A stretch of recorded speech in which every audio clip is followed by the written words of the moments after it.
Hello, everyone. How's everyone doing? Why are you eating Flux again? Why are you doing that again? It's so delicious. Are we really? Yum, Is this yum. going to be like a trend now? We just Nom, eat nom. DVDs. Nom. I haven't had dinner yet, mate. Can we just talk about how the fact that this man bought a DVD in the year of our Lord 2022? Yeah, well, look how nice the designs are on the inside. Oh, it's so great. So cool. Why didn't you buy a Blu-ray, man? Do you not have anything you can play Blu-rays on? Look how blue that is. I thought this is a Blu-ray. You're so funny. You're so funny, man. You're so Is funny. it not? No, it's not. Well, I was lied to. Yes, you were. You were conned. You know, Yeah. I can't believe it. Welcome, ladies and gentlemen. We hope you're all doing well. Welcome to episode 27 of Who's There? A Doctor Who 27? podcast. 27. My How have we done goodness. that many episodes, honestly? How I don't know. How is everyone still listening to us? On a real level. How is everyone still listening to us? I don't get it. I don't understand. I don't understand it either. We should apologise for first off, as we all often have to do. We are half an hour earlier than normal for a live episode. The reason being is I am teaching in just over 2 hours' time. So I wanted to make sure we had more than enough time to do our live episode, and you know, if it ran over a little bit, then it wasn't a problem like normal. So I figured it better to start half an hour earlier so that we've got that freedom. You know, Yeah. and then Crispy can also go to bed a bit earlier. You know, so that's nice. Yeah. It's nice for you, isn't it? Have bud? sleep, mate. I'm gonna have sleep right I now. think my camera's actually a little bit dark. I'm gonna just... There we go. There you go. That looks fine. That looks good. Turn the ring light up. But yeah, how's everyone doing? How's everyone doing in the chat? We're gonna get recording shortly. Hang on 1 minute. Crispy, wake up! Whoa. Yeah? Sorry for everyone's ears. If anyone's listening in class right now, which I know some of you are. Also, as per usual, please do let us know if we sound too loud, too quiet. Who's louder, who's quiet than the others? Please do let us know.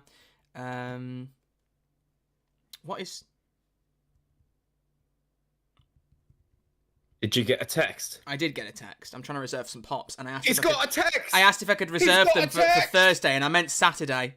I'm an idiot. They replied and went, "We can only hold items for 48 hours." Yeah, I don't blame you. That's fine. I sent you the wrong day. I'm sorry.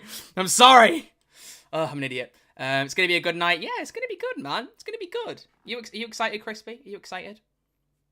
Pretty excited. It's already a good night. Yeah. It's already a very good night. Oh, is it just because you're with me? No. Oh. I mean, where am I meant to go from that? Where am I meant to go from that? Kidding. No, you're not. Of course. You're being mean. Can't even remember what else I got up to tonight. I tried to make a song about Perry the Platypus, and that didn't really work. So What? the things I get up to, Bruh. the things I get up to. Bruh. Can we see your t-shirt? bruh. Oh, there you are, Sarah. It is 13th Doctor. Let's not get done for semi-nudity. Yeah, this is just a navy blue print. Sarah, thank you so much for asking. Oh, you asked Troy. You didn't even wear the same t-shirt from the thumbnail. For the record, everyone, I said to Crispy, let's make sure we wear the same t-shirts we posed for on the thumbnail, because we did the thumbnail on Tuesday, and I was like, make sure you wear the same t-shirt.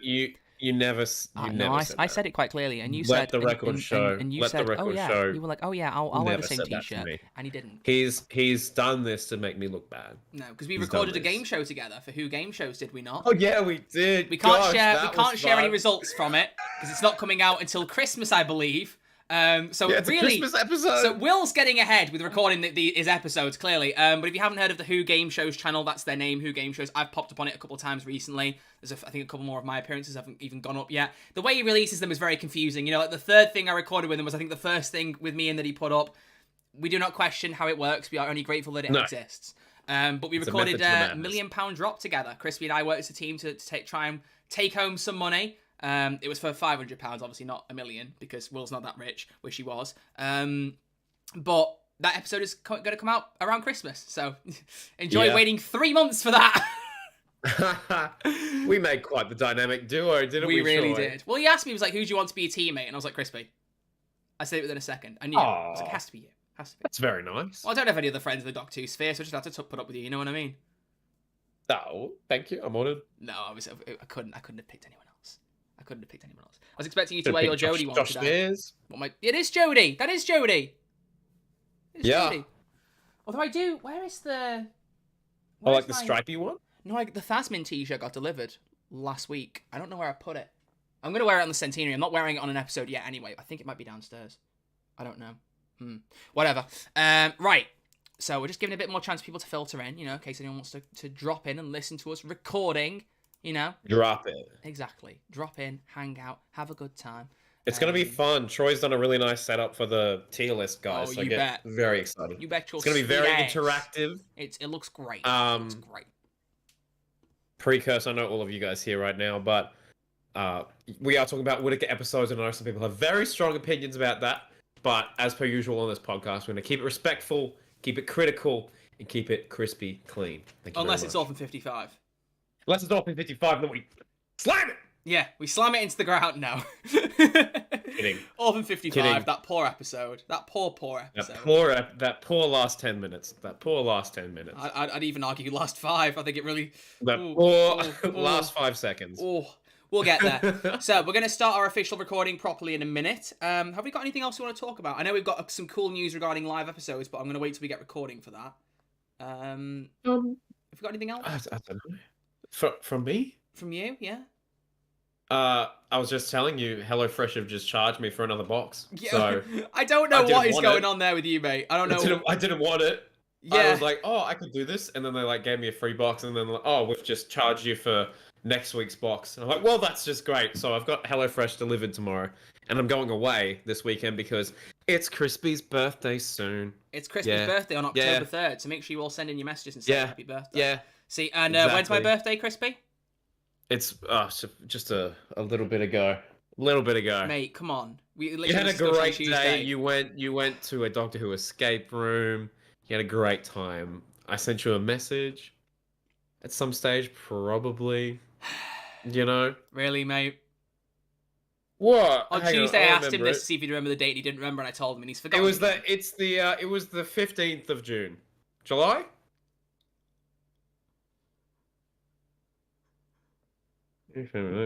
Mate. July. Mate. Yeah. 15th of August. Oh. Well done. August. Well done. I know it was the 15th of something. You idiot! Hey! Alright. Okay, folks, so yeah, just let us know if we need to rebalance our audio. I think it's okay from my end. I have set it the same amount that's been out in the previous stream, so we shouldn't have a problem.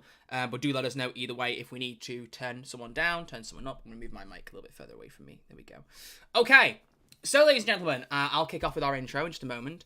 We're going to go through a tier list of every Jodie Whittaker episode. Obviously, we can't rank the centenary, but if we could, it's going to be in the S tier, obviously. We're setting realistic expectations here. Well, it's going to be a Phasmian kiss, so, I mean, nothing better, nothing better. I'm going to have a cookie, Crispy. Minutes. Crispy, are you getting some food?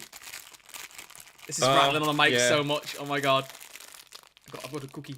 You got a cookie? Stream food. Cookie crisp. So you haven't had your dinner? 1%. No, I haven't. I'm very tempted to order something. You should. Or order something and then it can come during the recording. Okay. Do that, and we can mention during when we start the recording for audio listeners. I've got 1%. This is going to be on your battery, on your phone. Yeah, on my phone. Plug it in, boy. I literally have a gangplank underneath me, like a tower power thing, and I've literally got a power pack plugged in because I'm going out tonight. It's a Spider-Man one. It's charging, and I've also got my phone plugged in with my Thor Love and Thunder. Oh, good.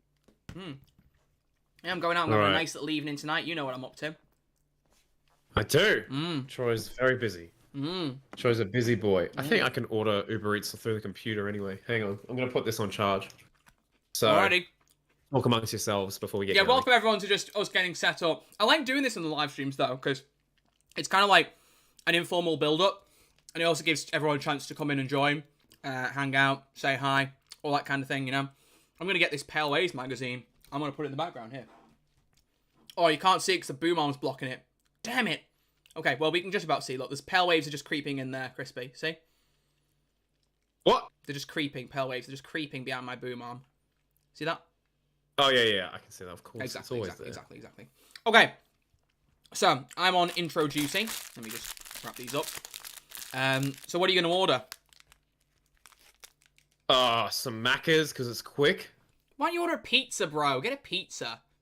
Why do you want me to get a pizza? Because I'm getting the pizza tonight, and I feel like pizza's just, extremely based. In the air?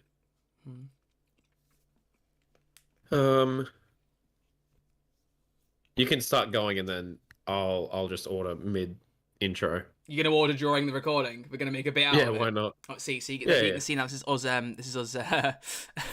Us. This is how we prepare our intro gags and stuff. We talk about them, but then we do that. We don't do that for all of them. To be fair, we've recorded an intro No, gag not this all time. of It was them. very off the cuff, and it was great. It was good. It was good.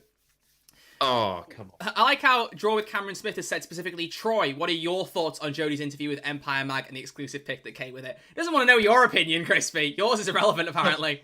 Don't worry, Troy. Cameron. That is That's something fine. we're going to talk about. So we've got a few bits of news. We have got something to clarify from last week because we were idiots and because I was ill. We completely forgot to read out audience responses regarding Series 4. So the episode just ends and we don't read out any audience comments. And I hated that in the edits. I was like, that's the first time we haven't done that since episode 1 for obvious reasons. So I was like, oh, this is not good. So I've pulled a couple from that as well. We're going to read at the start just to kind of tie that up. But that's the beauty of a live episode. We can go a bit longer, move around. Oh, he's called you Oscar. Look, he said, and yours, Oscar. Oh, so Thank he's you. made up for it and actually called you by your name, like Lil Nas X. My real name is Crispy. Call me when you want. Call me when you. Okay. All right. We ready? We good to go. We good to start video gaming. We good to start talking about Docky Who. Yeah. I've been converted to the way of the dark side, and I don't appreciate it. Okay, I'd like to make that clear. I've been converted, and I'm not grateful for it. All right, we all ready, folks? Are you ready, kids? Oh, how many people are watching right now? Let's have a little peek. How many people we got? We have got 22 people watching. Hello. Guys, where's everyone gone to? We had like 50 last time. Everyone, see, We're early, mate. We've fallen off. This is it now. This is irrelevant. You fell off plus L plus ratio. Legit. All right. But that's all good. The live episodes always do really well afterwards, so I'm excited to see like everyone's inputs on the tier list. This is going to be an interesting one. So get ready for this. Get ready for this. Right. I don't know. Let's clarify. We're going to say this during the recording. We've agreed. Well, we didn't agree, but we both kind of, because of the way we are with our podcast with a plan, we haven't thought ahead too much with regards to how we're going to rank these. It's going to be just off the cuff what we think when we think of the episode. So be ready for unadulterated thoughts. Lots of swear words. No, I'm joking. Just me calling Crispy a moron continuously because I don't like his opinions. It's just how it works. All right, are we good to go, mate? True. Yeah, mate. Let's do it. All right, so a couple of seconds of silence, then I'll look up the camera and be like, what up, people? How we doing? All right. How we doing? As a reminder for everyone watching live, in case you haven't watched live before, we don't touch this video version of the podcast because if we do anything in terms of editing, you won't be able to see the live chat afterwards. So, because we want you to see the live chat back, this episode will stay unedited as it is on YouTube. So if you want it, you can just skip ahead by however many minutes, 20 minutes it is since we went live, to see the start of the recording. And there will also be a bit of us just preambling, or not preambling, post-amble, I guess it's called. Not preamble, post-amble. Right. It's afterwards. Once we say bye at the end, we will still talk to the chat for about 5 minutes or so and wrap up. So when we do our actual podcast outro, don't run off, please. We don't want to be on our own. We'll still talk to you guys at the end, okay? All right. We good to go? Yeah. All right, well, nobody said anything about audio volume levels, so hopefully we're all good on that. But what I'll do is I'll still run the file through the levelator anyway. I always do. So Sarah's asking what you've ordered. You've not ordered yet, have you? Or have you ordered? Well, it's because it's asking to get a confirmation code from my phone, and my phone's just out of battery, so I'm just stuck. I'm stuck. Hang on, can you not? Once you plugged in and it started charging, can you not switch it back on? Well, as I went to put it on charge, it went flat. No. So I mean, like when my phone dies, I could plug it in for a little bit, get it to like 5%, unplug it, switch it on, and then plug it back in while it's booting up, and it can charge while it's on. I don't know. There was a lot of instructions just then. My phone just died. So it is deceased. Unplug the cable, turn it on, and then as it's turning back on, plug it back in, and it'll carry on charging, but your phone's on and you can get the code. Well, it's not in a cable. It's on one of those like pad things. Then take it off the pad and turn it on, mate. I don't know.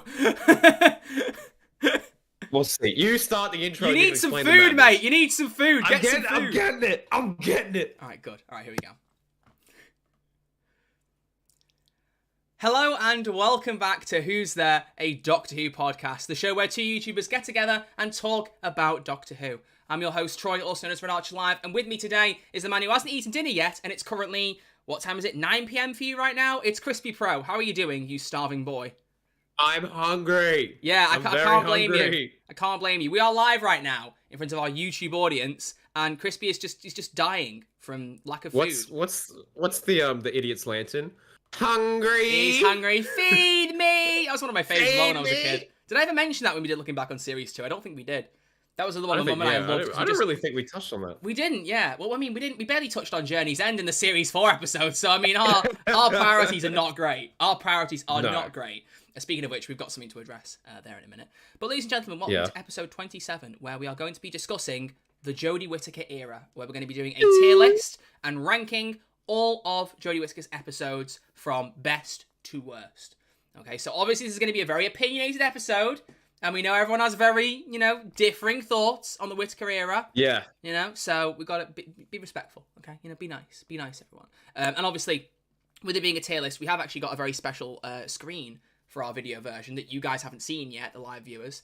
But for our audio listeners, we will do our best to say, this is going in this tier. We'll explain the tiers and what episodes are putting in them as we go, so that it's still audio friendly. Because obviously we've got to make sure that it's audio friendly for you guys. I just whacked my elbow on my desk. Ouch, that really hurt. But yeah, so are you ordering some food now, Crispy? Is that your plan? Yeah. Right, what are you ordering? Can we ask the chat? Should I get a Big Mac or a quarter pounder? I think you should get a pizza personally.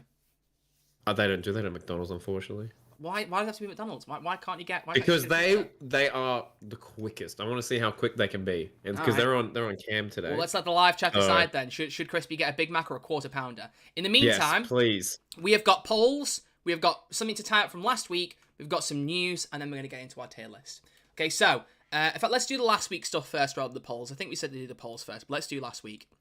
So last week we did looking back on series 4, and despite me coughing my guts up, I think it was a really good episode. I think it was very fun. It was a little bit chaotic, but we had a good time, did we not, Crispy? That was a great time. Gotta make sure it's I keep really, really I'm watching him just order his food, and I'm like, no, I'm keeping him in this conversation. It's not becoming a monologue. I'm not having that. The chat is almost unanimously saying Big Mac, by the way, so it sounds like you're getting. All right, Big Mac it is. So the one mistake we made last week, and both of us realised this, so our fault is equally shared here, obviously. We didn't read any audience comments regarding your thoughts on Series 4. It's the first time we've forgotten to do that, and we're very, very, very sorry. So we've pulled out 3 comments, because obviously a lot of you guys are regular commenters, and we've got your comments for this week's episode. There's only one who overlaps, so Oscar, Scott, you're about to have a great time, because your comments can be read out for last week's and this week's, so lucky guy, I guess. So here are 3 audience comments regarding Series 4 that we just want to read out and then move on. So, first one comes from Oscar Scott, who said, an underrated episode from Series 4 is The Fires of Pompeii. The foreshadowing in it is so good. When the Augur says to Donna so darkly, there is something on your back, it gives me full shivers. Is he a multiversal character? I mean, I would have liked if he ended that comment with he pooped things he did not eat, because that was still one of my favourite comments from an audio listener. It's great. It's great. It wasn't he was multiversal, it was that he could see into the future, right? That was what the smoke from the pyrovials gave you the ability to see, and he could, Yeah. But actually, then again, yeah, there's something on your back. No, something was on her back in our universe, as well as the turn left universe, right? Because when she woke up, the beetle was on her back, and it flopped off and started going, eh. That's the noise it makes. Yeah, it was a physical thing. That's weird. Imagine it comes off her back and you just literally heard it go, eh. Yeah, it makes a really weird noise. But yeah, so Fires of Pompeii, very, very good episode. Crispy, do you want to read out the next one off the screen? If you can. Yes, of course. Go. This is from Josh Cannon. They have said, best series of the revival. Every other season has at least one episode I dislike. This is the exception. Also, Donna is the best companion by far. Interesting. Is it the best? So hang on. So so Josh is saying that every other series has an episode that they dislike. If we were to run through right now, could you pick out an episode from every series other than 4 that you dislike? Because I don't know if I could. I mean, series 1. Could you think of one in series 1? Oh, dislike's a harsh word. I'd probably find my least favourites. Do you want to rush through least favourites quick and see what we do off the cuff? Oh gosh, okay. All right, series 1. You want me to go first? Unquiet Dead. I would have said Long Game. Series 2? Oh, that's good. New Earth was never really a fan of that one. Fear Her. Easily Fear Her. Come on, mate. Oh, I should have said that. I forgot that's my least favourite episode. Yeah, Fear Her. Series 3? I'm not thinking that far. Series 3 was the Dalek 2-parter. I didn't like that one. I'd probably say Shakespeare Code, ? I don't know. Probably Shakespeare. Series 4? Disagree. I mean, obviously, it's. I don't think I can pick up Series 4, but obviously we've said if, I don't want to say Doctor's Daughter, but it probably would come out at the bottom, but it's not at least favourite in that sense. You know what I mean? Series 5's pretty hard, actually. Series 5 is... I can't think of one I don't really dislike. Yeah, one I don't. I mean, Victory of the Daleks. I guess. I have maybe. always liked that episode. And we'll get. Yeah, I know there's a you reason. have. There's another reason I've thought about recently for that we will talk about. We do looking back on Series 5 in about 2 weeks' time, but I don't think for Series 5. Okay, this theory's been proven wrong. Forget it. Move on. Yeah, move on. So thank you for your comment, Josh. And we've got some live episode news to share in a minute. Don't let me forget before we get onto the actual news, Crispy. Don't let me forget. And our third and final comment comes from Euphonium9, who said, Season 4 contains one of my favourite Murray Gold efforts, the Ood Song of Freedom heard in Journey's End. I love how it's a standard choral, but still managed to go super hard and sound kind of alien. Wait, in Journey's End? The Ood Song of Freedom. Isn't that in Planet of the Ood? Not Journey's End? Or does it play in Journey's End? Am I going crazy? End of time? Yeah, it's because End of Time is Valley de Chen, but that's kind of like, Ood are meant to be singing it. But it's... The Ood Song of Freedom is Planet of the Ood. Whatever, either way, it's a great piece of music. And I agree wholeheartedly. The banging track. It's beautiful. Multi-platinum. Russell T. Davies era was always great. So thank you for your comments, folks. Sorry that we didn't read out more, but we're big doofuses. We also want to get on to the main point of the episode. But for our live chat and for everyone listening, we've got some very, very cool news for you folks. Because out of absolutely nowhere, next week, we're going to be live again. One more time. Let's do it again. We were meant to go live next week anyway. That was the way it works, because the first live stream we do, it was the first episode we record each month is meant to be the live one. I pulled it a week earlier because I thought it would be better for pacing, because we're going to be live at the centenary at not the end of October. And I thought in terms of episode spaces, it would work better. But next week, Monday, Tuesday, and Wednesday, I'm fully booked with things going on. Thursday, we'd record, and then it takes Crispy ages to get his video sent over, because Australian internet and all that. And the most recently, the last couple of times, your upload hasn't worked, and you've ended up sending it me about 48 hours late. Silly. So if we record it on the Thursday, it wouldn't be ready in time. So we're going to do it live, and that way it gets out on time. So we are going to be live next week with episode 28 of the podcast. And in that episode, we are going to be discussing the best regeneration stories, obviously, of the modern era. I'm so excited. But so that means it gives us a chance to dive into 4 episodes. Yeah. Or 4 2-part or 3-parters, whatever. And that gives us a lot of time to dive in and talk a lot about them, which is good. I'm very excited. It's going to be good. I'm very excited. Really, really good. So next week, same time, next week, Thursday it might be 10:30 again, UK time. We've got some more lessons at the minute, so I'm having to work around those. It's about 11:30 a.m. UK time BST, and that's 8:30 p.m. AEST is yours, isn't it? Australian Eastern? Yes. Yes. Well done. So I'm memorising it now. I'm good like that. You're very good. Next week. So another live episode. It's going to be good. It's going to be good. Can't get enough of us, guys. Oh, honestly. Let's get into our polls and get into our news and get onto this blooming tier list, mate, shall we? So, last week we asked you guys what your favourite 10th Doctor series is. As a pattern, we're going to build up from our Looking Back series. Every time we round off a Doctor, we're going to do this. So we asked you to vote between Series 2, Series 3, and Series 4.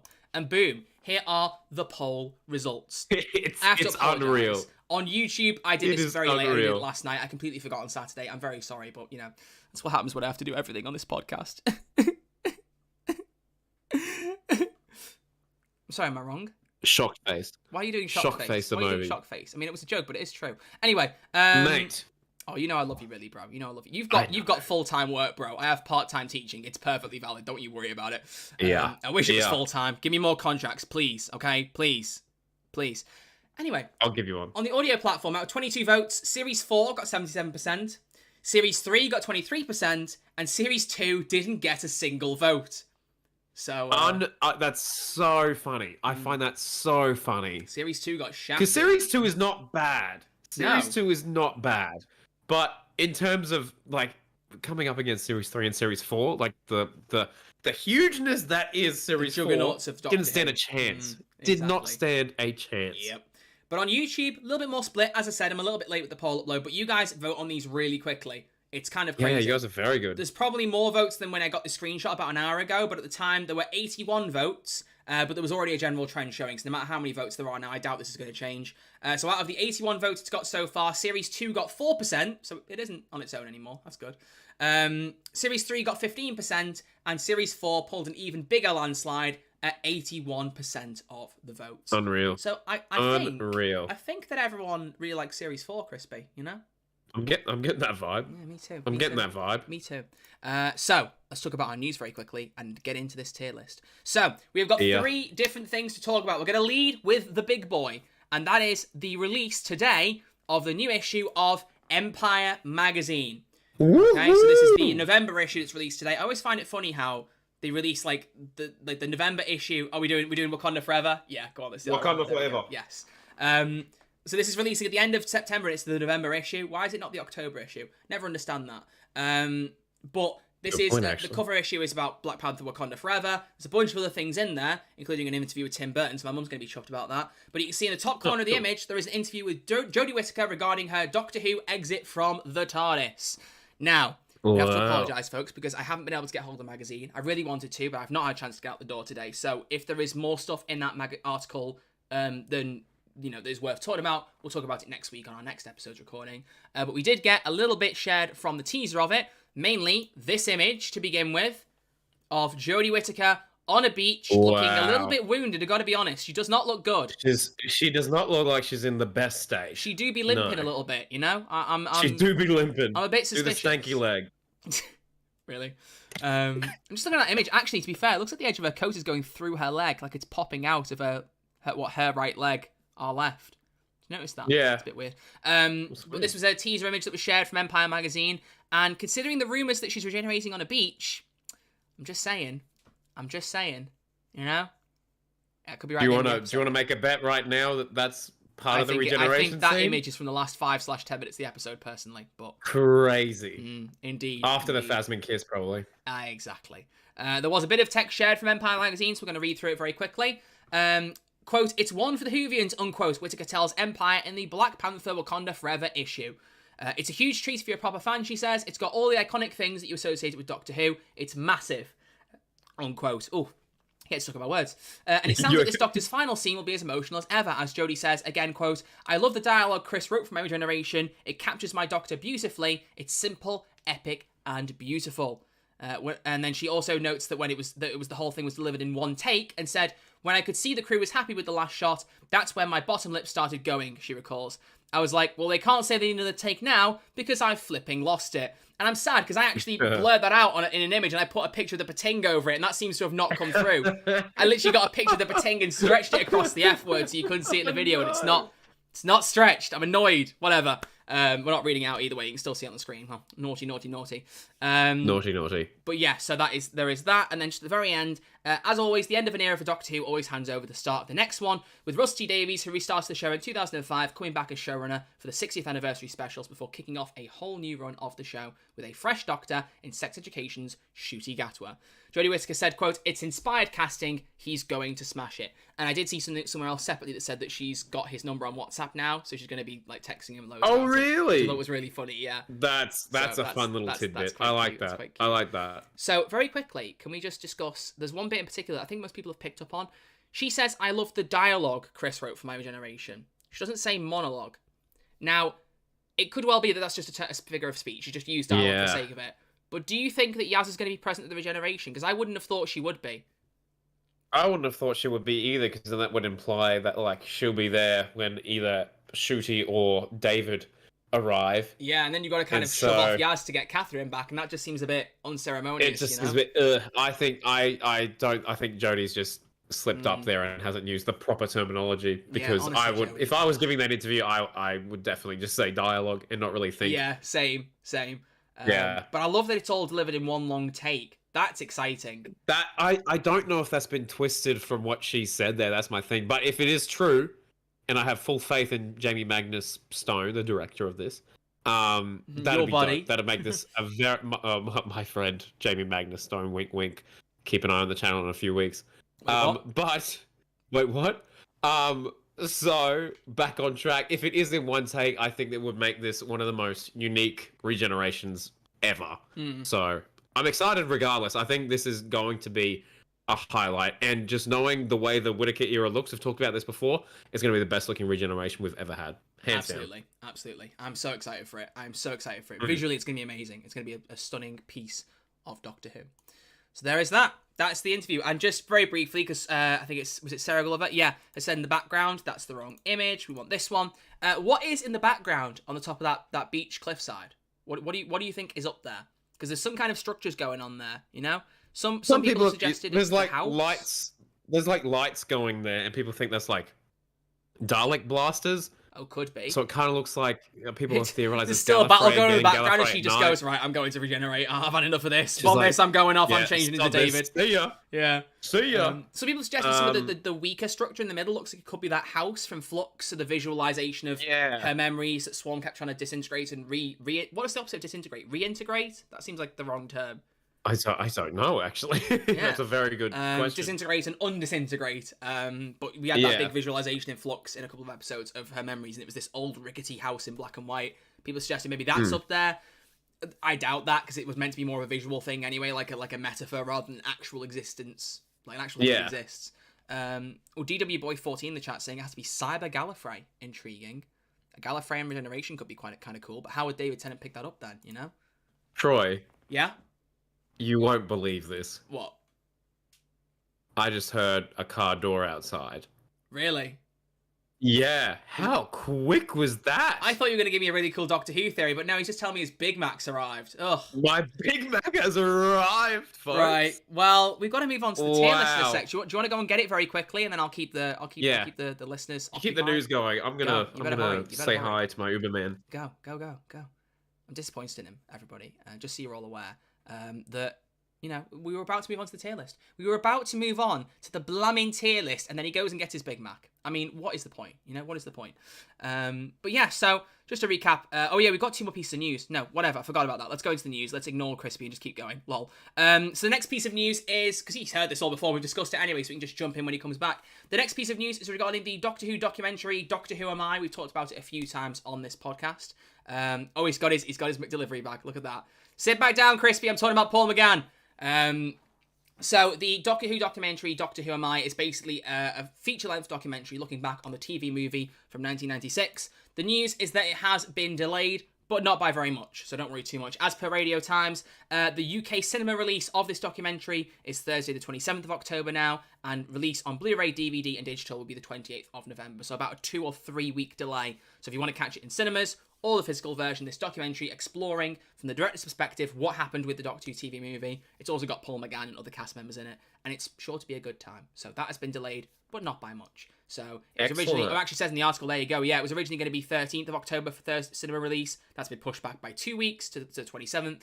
And then the DVD physical launch was going to be Monday, 7th of November. That's gone back 3 weeks to the 28th of November. So not a huge delay overall, you know, an average of 2.5 weeks delaying. That's not too bad. That's not too bad. But it's kind of nice in a way, because now it's completely out of the way of the centenary. You know, centenary comes out on the Sunday, cinema release for Who Am I on the Thursday. You know, get a bit more hype. Hopefully the Doctor Who account can tweet out about it a little bit. That'd be nice. Because I mean, hopefully, have they tweeted out about it? I was going to say, I don't think they've tweeted out about it at all yet. They have now come back to life since the royal period of mourning, and that countdown of Jodie's episodes is in overdrive. They're doing one a day now without fail. It's crazy. Keep going. It's crazy. So you know, it's funny how things work out. You know, it's funny how things work out, and I want some of those chips. I'm actually jealous. I'm going out for pizza tonight, and now I want to get chips. Oh yeah, I'll have some, mate. I'll have some. Thanks very much. Oh no, don't stop. Anyone in the chat wants some chippies? Oh, I want them so badly. I hate you. I hate you. We can do this later, but I've got some like peel to win things. Oh, what a great! So we could win something live on stream. Oh my god! How exciting! All right, let's get on to the tier list, mate. Let's got one more bit of news. Let's go. Time magazine. Is it Time's most 100 influential people of 2022? Is that how they've done this? Because they do that every year, don't they? They're like the 100 most influential people. Maybe, I don't know what it is. It's something like that. Whatever. We should have looked into it more. Sorry. But Ncuti Gatwa has been put in their next top 100 list, and it led to a little bit of an interview with Rusty Davies and Ncuti Gatwa, them commenting on each other and just kind of leaving some comments. I think there's more coming out soon to read about this, but we're going to read some quotes from Radio Times that was sourced from the Time magazine, so this is Time via Radio Times. But Rusty Davies said, regarding Ncuti's casting, I'd watched him on screen and thought I had the measure of him until he walked into the room for the Doctor Who audition. Bang! Thunderbolt. And bear in mind, for UK TV, the part of the Doctor is the crown jewels. Timely word choicing. It's history, it's tradition, it's... Oh, sod that, I said, and I threw it at him, he continued. He's conquered the world, and now all of time and space is his. Sharing Davies' tribute on Instagram, Ncuti Gatwa thanked Time and Davies and said, quote, your words are a constant blessing in my life, it seems. And Davies commented underneath with time, full stop, Lord, full stop. So, Like, I love, So I excited. love their relationship together already. It is the coolest. Yeah, thing. well, It's the I'm coolest just thing. really excited that Russell's excited. Like Russell seems genuinely Yeah, very, very keen. he's Not that been he away wasn't long before, but enough that like yeah. he's come back into it and he's done this like absolute class bit of casting. So I'm just very excited to see where this goes. Oh, speaking of, actually, there's one bit of news we forgot about that I've just thought about that we can mention off the cuff very briefly. There was an Okay, interview go. with Stephen Moffat, I think it was like this last Ooh. week, maybe a little bit longer, regarding his next TV show, The Inside Man. I don't know if it's actually started. It's got David Tennant in. If it has, I'd With be David Tennant, watching it. But he said in an interview that he is not planning to return to Doctor Who ever.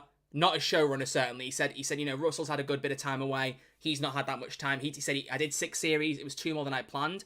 Didn't know he only meant to do 4. I forgot about that. But he said it was 2 seasons longer than I planned to do. I've said all I want to say. And he said even as like writing for Russell, he's not thinking about it at the minute. That obviously could change. You know, he could always pop back up as a writer if he gets a good idea.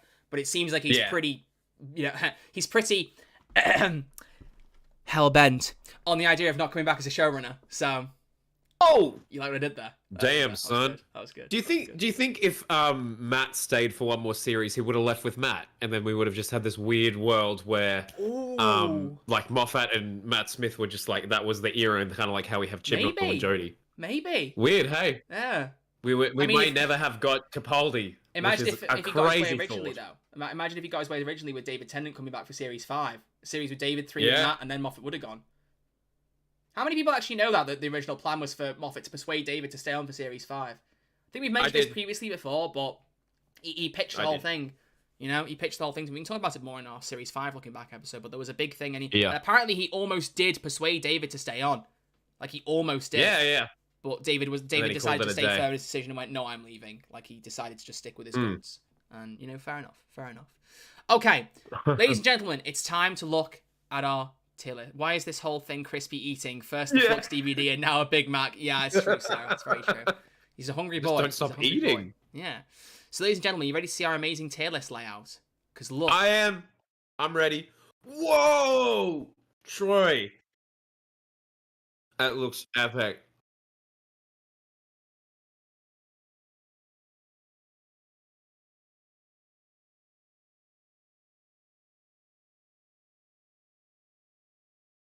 I'll just be eating, mate. All right.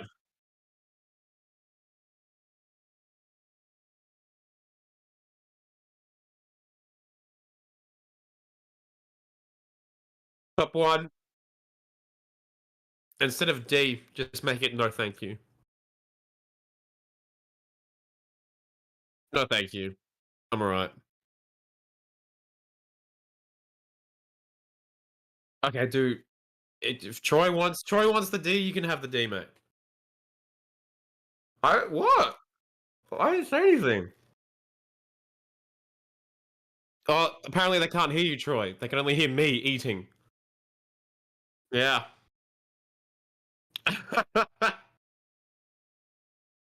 And they've only heard Troy wants the D. Oh wow, that's great then, isn't it? That's disaster. Great. That's great. So, okay, we'll cut this bit out in the actual edit version. Remind me to cut this bit out. Okay, so we have transitioned to the tier list screen. We were just talking about what we wanted to do our what we wanted to rename the tiers, and I had made the new scene of the tier list, and apparently forgot to add my mic capture in. I'm an idiot, but it's back. Sorry, you silly goose. So can we the hear tier Troy list now? Yeah, they can hear. I can see it in the audio source. They'll be able to hear me. Oh, good. That's fine. Wow, Who TV said kind of like not being able to hear Troy. Well, thanks for that. That's really mean.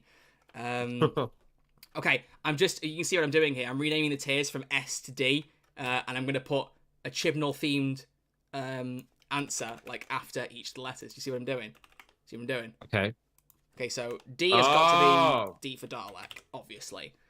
S for Sonic, A for Ashad, B for Benny. Oh, of course. Benny, please. C for what? What would C be for? Just trying to think. It won't be Carvanista because that was with a K. Chris Chibnall. Yeah, Chris the Chibnall tier. Chibnall. Yeah, it's great. The Chibnall tier. Beautiful. Fantastic. Well done, Troy. All right. So, ladies and gentlemen, we have got 5 tiers. S tier, obviously being top, cream of the crop, fantastic. A tier, B tier, C tier, and D tier. We didn't want it to be like this is awful, because that feels a bit a bit overly negative. We don't want that. Bit We don't over need the that. top. It's Bit not over the cool. top, mate. It's not cool. Okay, it's not cool. But ladies and gentlemen, let's start. As you can see, all the episodes are in order from The Woman Who Fell to Earth all the way up to Legend of the Sea Devils. I don't know on the video version how well these images will transfer over, whether I need to zoom in, zoom out, scroll up or down. We'll get there. But let's have a go, shall we? Let's have a go. So, Yeah, I don't know how let's much do we it. can spend on each episode. Probably a minute or two, because you want to make sure we get through all of them. Yeah, How many yeah. episodes are We'll fly through them. We'll fly 5, through them. 6, Everyone in 7, the 8, chat, 9, 10, feel free to 13. get in on this. 30 If episodes. we're struggling, Got let 30 us know. episodes. So if you go a minute an episode, we'd probably have a good podcast runtime in there, you know? Let's Can go. we do a minute an episode? Can we do that? Can we do that? Oh, of course we can. There might be some we disagree on, but if we set a time limit, we gotta go. Okay, so do you know what we should do? Do you know what we should do? Every time we name an episode, we should first give our letter, then talk about it, and then decide on the final placement. Okay, Should we do that? brilliant. Should we do that? Yeah. Okay, so starting off with Series 11, Episode 1, The Woman Who Fell to Earth. Crispy, what's your letter for this? S. S. I agree, absolutely. Beautiful. I knew we would. yeah. That's the only one I thought about because I Yeah. was like, it's Troy's favorite introduction series opener for New Who. And I think it's a very, very strong opener indeed, and probably one of the best of Jodie's era, hands down. So Genuinely, yeah. Everyone says the 11th Hour is the best Doctor opening episode, and why I love that episode, I completely disagree. The Woman Who Fell to Earth, it feels like, because obviously the 11th Hour is very Moffat, and Moffat stuff isn't always the most easy access. I feel like this is a very ground level, simple story that introduces the Doctor really well and kind of builds up the intrigue, introduces some really cool characters. We've talked about in the past about how the fam were not like the best managed across Series 11 with how much time they were all given. But in terms of how they were introduced, how we got all them, even having Grace in there, I mean, there were basically 4 companions in this episode, and it didn't feel like any of them were left like wanting more. It's probably one of the only times the companions have felt balanced. Yeah. Which is a strange thing to say. But it was sets up an era extraordinary. that we maybe didn't get. But in terms of just the episode itself, chef's kiss. It was extraordinary. I absolutely loved it. So easily an S tier for me. Should we move on to episode 2 then? Yes, chef. Series 11, episode 2, The Ghost Monument. Crispy, where are you putting this one? Might put it. I really watched it the other day and I liked it more than I did, so maybe B. I was thinking Maybe C. B. So let's discuss this. Let's discuss this a little bit. Okay. So, for me personally, this one is very forgettable. I don't really remember much of what happens in it. I forget that they tease about the Stenza in here and say, about Tim Shaw again, which I guess kind of leads a bit more to him coming back in episode 10, but still wasn't the best return. But we'll get there. It just felt like a very kind of run-of-the-mill, we're going from point A to point B, we need the TARDIS, and it didn't feel like there was much special to it. And also, in terms of Ryan's character, maybe I don't understand dyspraxia very well, but saying you have a coordination disorder, and then in the next episode being able to shoot a bunch of robots with a gun with deadly accuracy, and quote claiming it's because of Call of Duty.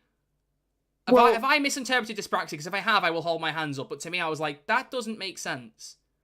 Well, he does actually have a moment in this when he's like one of the more underrated moments that I completely forgot about when I rewatched it. It's a really beautiful moment between Yaz and Ryan, and they've come down a ladder, and then Yaz is there. He's like, "Oh, you absolutely crushed that." I can't remember what the exact dialogue is, but they do bring it up. Oh, do they? So yeah, they do actually bring it up this episode. Fair enough. But I will agree with you. He does have that Call of Duty joke. So I don't know. Yeah. I don't know. But I think really like the concept of this race that's been happening around the world, and they've got these final 2, and one of them's not that nice of a person, and then the other one you're kind of rooting for, and then the Doctor and companions are kind of swept up in it. It's the first mention of the timeless child. Sorry, everyone. Oh, it is. Yeah. Oh, yeah. Yeah. Forget about that. So I don't know. I think I enjoy this episode more than I probably should. So let's go B. We can rearrange at the end if we're looking at it. That doesn't seem right. We'll give that B tier. That's fine. That's fine. All right. That's fine. Okay. What about Series 11, Episode 3, Rosa? I'm thinking. Really, I was gonna say A. I'm fine with an A. Fine with an A. It's difficult. There's some really good moments in this episode, and it's definitely one of the strongest episodes of Series 11, without a shadow of a doubt. Probably one of the best historical episodes of the new era. Yeah, and it's revealed the Doctor is Banksy. No, there's a nice. Well, you're talking about nice moments with Ryan and Yaz. There's a really nice moment with Ryan and Yaz when they're hiding from the the police officer, and talking about like racism and stuff, and that was like quite a nice, really nice. And it's I know it's one of those moments that people began to go, oh god, here we go with the political stuff, but like. To me, it's one of the examples of this is a school lesson. You know, it's something that people have talked about before. Yeah. Chibnall's era has really gone back to how William Hartnell started off in the 60s, where it was meant to educate kids. That was the main point of Doctor Who when the show started, before it went Daleks and Cybermen and jelly babies and big long scarves, you know? Like, the idea was to educate people. So it felt like they were very much trying to go back to grassroots Doctor Who, where the idea was to educate. And I think how they did it was quite nice. I liked the way it was explored. I think they handled it really well. You know, there's an argument to be had about, oh, the villain is just like a big bad white racist, but I mean, that is the perfect villain for an episode about race. Yeah. Like Krasko was his name, wasn't it? Like Krasko, and like I always love that episode because of his like music motif. We don't really talk about singing Akinola's music as much as we should, but whenever he, like Krasko comes on screen, just get this like massive like tuba or whatever goes. It's just it's like really quirky music. I don't know. And also he's from Stormcage facility, which is where River was imprisoned. Just fun fact. Really? Yeah, they mentioned Stormcage. They mentioned Stormcage. That's dope. All right. I'll give you it. Let's put it in there. You've won me over. You've won me over. Right, I'll put it in S. I'll put it in S. We can always adjust this later, but we got to keep our momentum up, man. We got to keep the momentum up. Keep the momentum up, my brother. Okay, here we go. Series 11, Episode 4, Arachnids in the UK. Where are you putting this one? See. I was going to say E tier for... Is that Ed Sheeran? Is he Ed Sheeran? Everyone keeps saying about Ed Sheeran. This, to me, it's probably a D, but you could probably make a case for C. Jack Robertson as a character, I really like. He's obviously meant to be a Trump clone, but it is then weird that they mention Trump. He's a Trump clone in a world where Trump exists, which is a bit odd. Trump exists, I kind of wish they didn't do that. To be fair, though, Trump already exists in the Doctor Who world thanks to the Doctor Falls, so maybe that's a way to defend it. That's true. Because Capaldi does say, like, sewage, smartphones, and Donald Trump. Some things are inevitable. Yeah. So, technically, Donald Trump already existed, so we can't blame Chibnall for that one. We cannot blame Chibnall for Donald Trump's existence. I agree. Do you know what? Blame Donald Trump's parents for that one. So, the one thing I will defend this episode for is the spiders are horrifying. Like, I am not a spider fan at all. They make me uneasy. Like, especially looking, like, if you actually look at them zoomed up and stuff. So I felt genuinely uncomfortable watching them, and that was a thing I like about Doctor Who that I don't get very often. You know, the last time I can think about that where I felt really uncomfortable was probably the silence. You know, because they were just like a horrifying monster. What? No, I think they're not as scary as a silence. But maybe that's just because they're not as scary as them. I'm saying that's the last time I remember being like uncomfortable on that level about. Oh, Do yeah. you know what I mean? Oh, yeah, and I remember the news that, like, the next day being, like, you know, Doctor Who creates new hide behind the sofa villain. Like, everyone was talking about it, and it was so cool. I remember that, actually, yeah. So I'm going to say C. And also, they defeated them with Stormzy. Not a fan. If it had been Vossybot, maybe. It's the only song of Stormzy's I've listened to that I don't mind, but no. The idea that, you know, we can't kill the spiders, so what are we going to do? We're going to look them in a room and let them starve. It's really arguably worse. It's such a silly ending. I don't know why. It's so weird because Chibnall just came from the High of Rosa, and then we get that. You're like, oh, okay. Yeah, mate. I don't know. Hang on. Rosa wasn't written. Was Rosa written by Mallory Blackman? Or am I going crazy? Yeah, it was. I think it was co-written. Co-written. Okay. Yeah, didn't he have his hand in every episode in Series 11? Or am I going? No, I don't think he had his hand in It Takes You Away. No, not everyone. Vinay Patel wrote Demons of the Punjab. True. Yes. But we're not quite there. We're on Series 11, Episode 5 next. The Saranga Conundrum. Oh, gosh. Were you worried that I wasn't going to say it right? No. I don't know why where do I keep getting that name, Saranga? Saranga. I don't dislike this episode nearly as much as everyone else does. I'm going to be honest with you. I was going to put it in C. D. Really?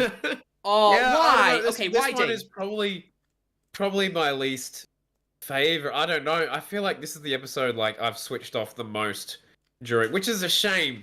Really? Because I love the opening sequence when they're in that junkyard. I still don't know how they filmed that. It looks so good. That opening sequence in the when they find that bomb, I'm always shocked at how good that looks. But the mighty Pating, great villain. Probably one of the most iconic of that era. I love the Pating. For the Pating, I'll probably put it in C. Purely for the Pating. I want to fight. I kind of almost want to fight for B. I don't think it's that bad. Like I'm thinking like, is it on the same tier as the Ghost Monument or Arachnids in the UK? And I wouldn't dare put it on the same tier as the Arachnids in the UK. I'm sorry, I wouldn't. Also, I You noticed wouldn't? recently that Yaz makes a lioness's reference when she kicks the bating in the bag. I thought that was quite cool. What did she say? She says she like names a couple of the lioness football players.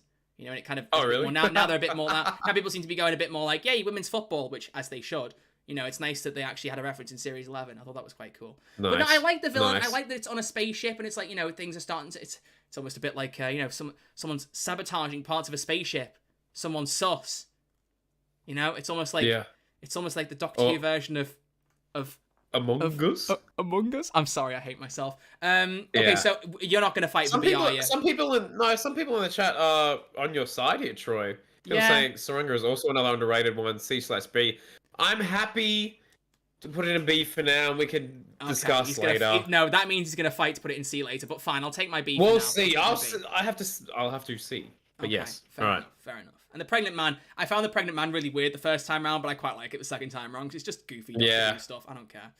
All right, Series 11, Episode 5, Demons of the Punjab. This, to me, easy S. Yeah.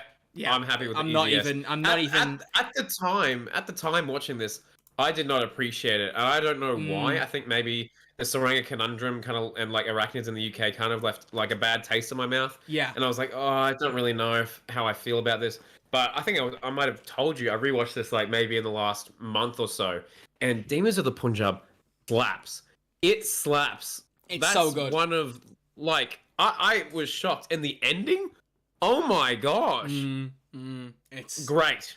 It's honestly, yeah, I liked it much more the second time around, but it's a beautiful historical piece.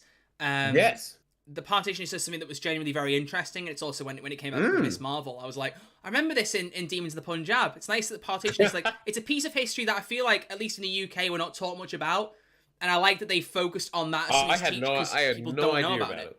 Yeah. Yeah. It's a fascinating concept. No, it's interesting. Not in that sense, but it's like it's a fascinating piece of history to learn about. Yeah, absolutely.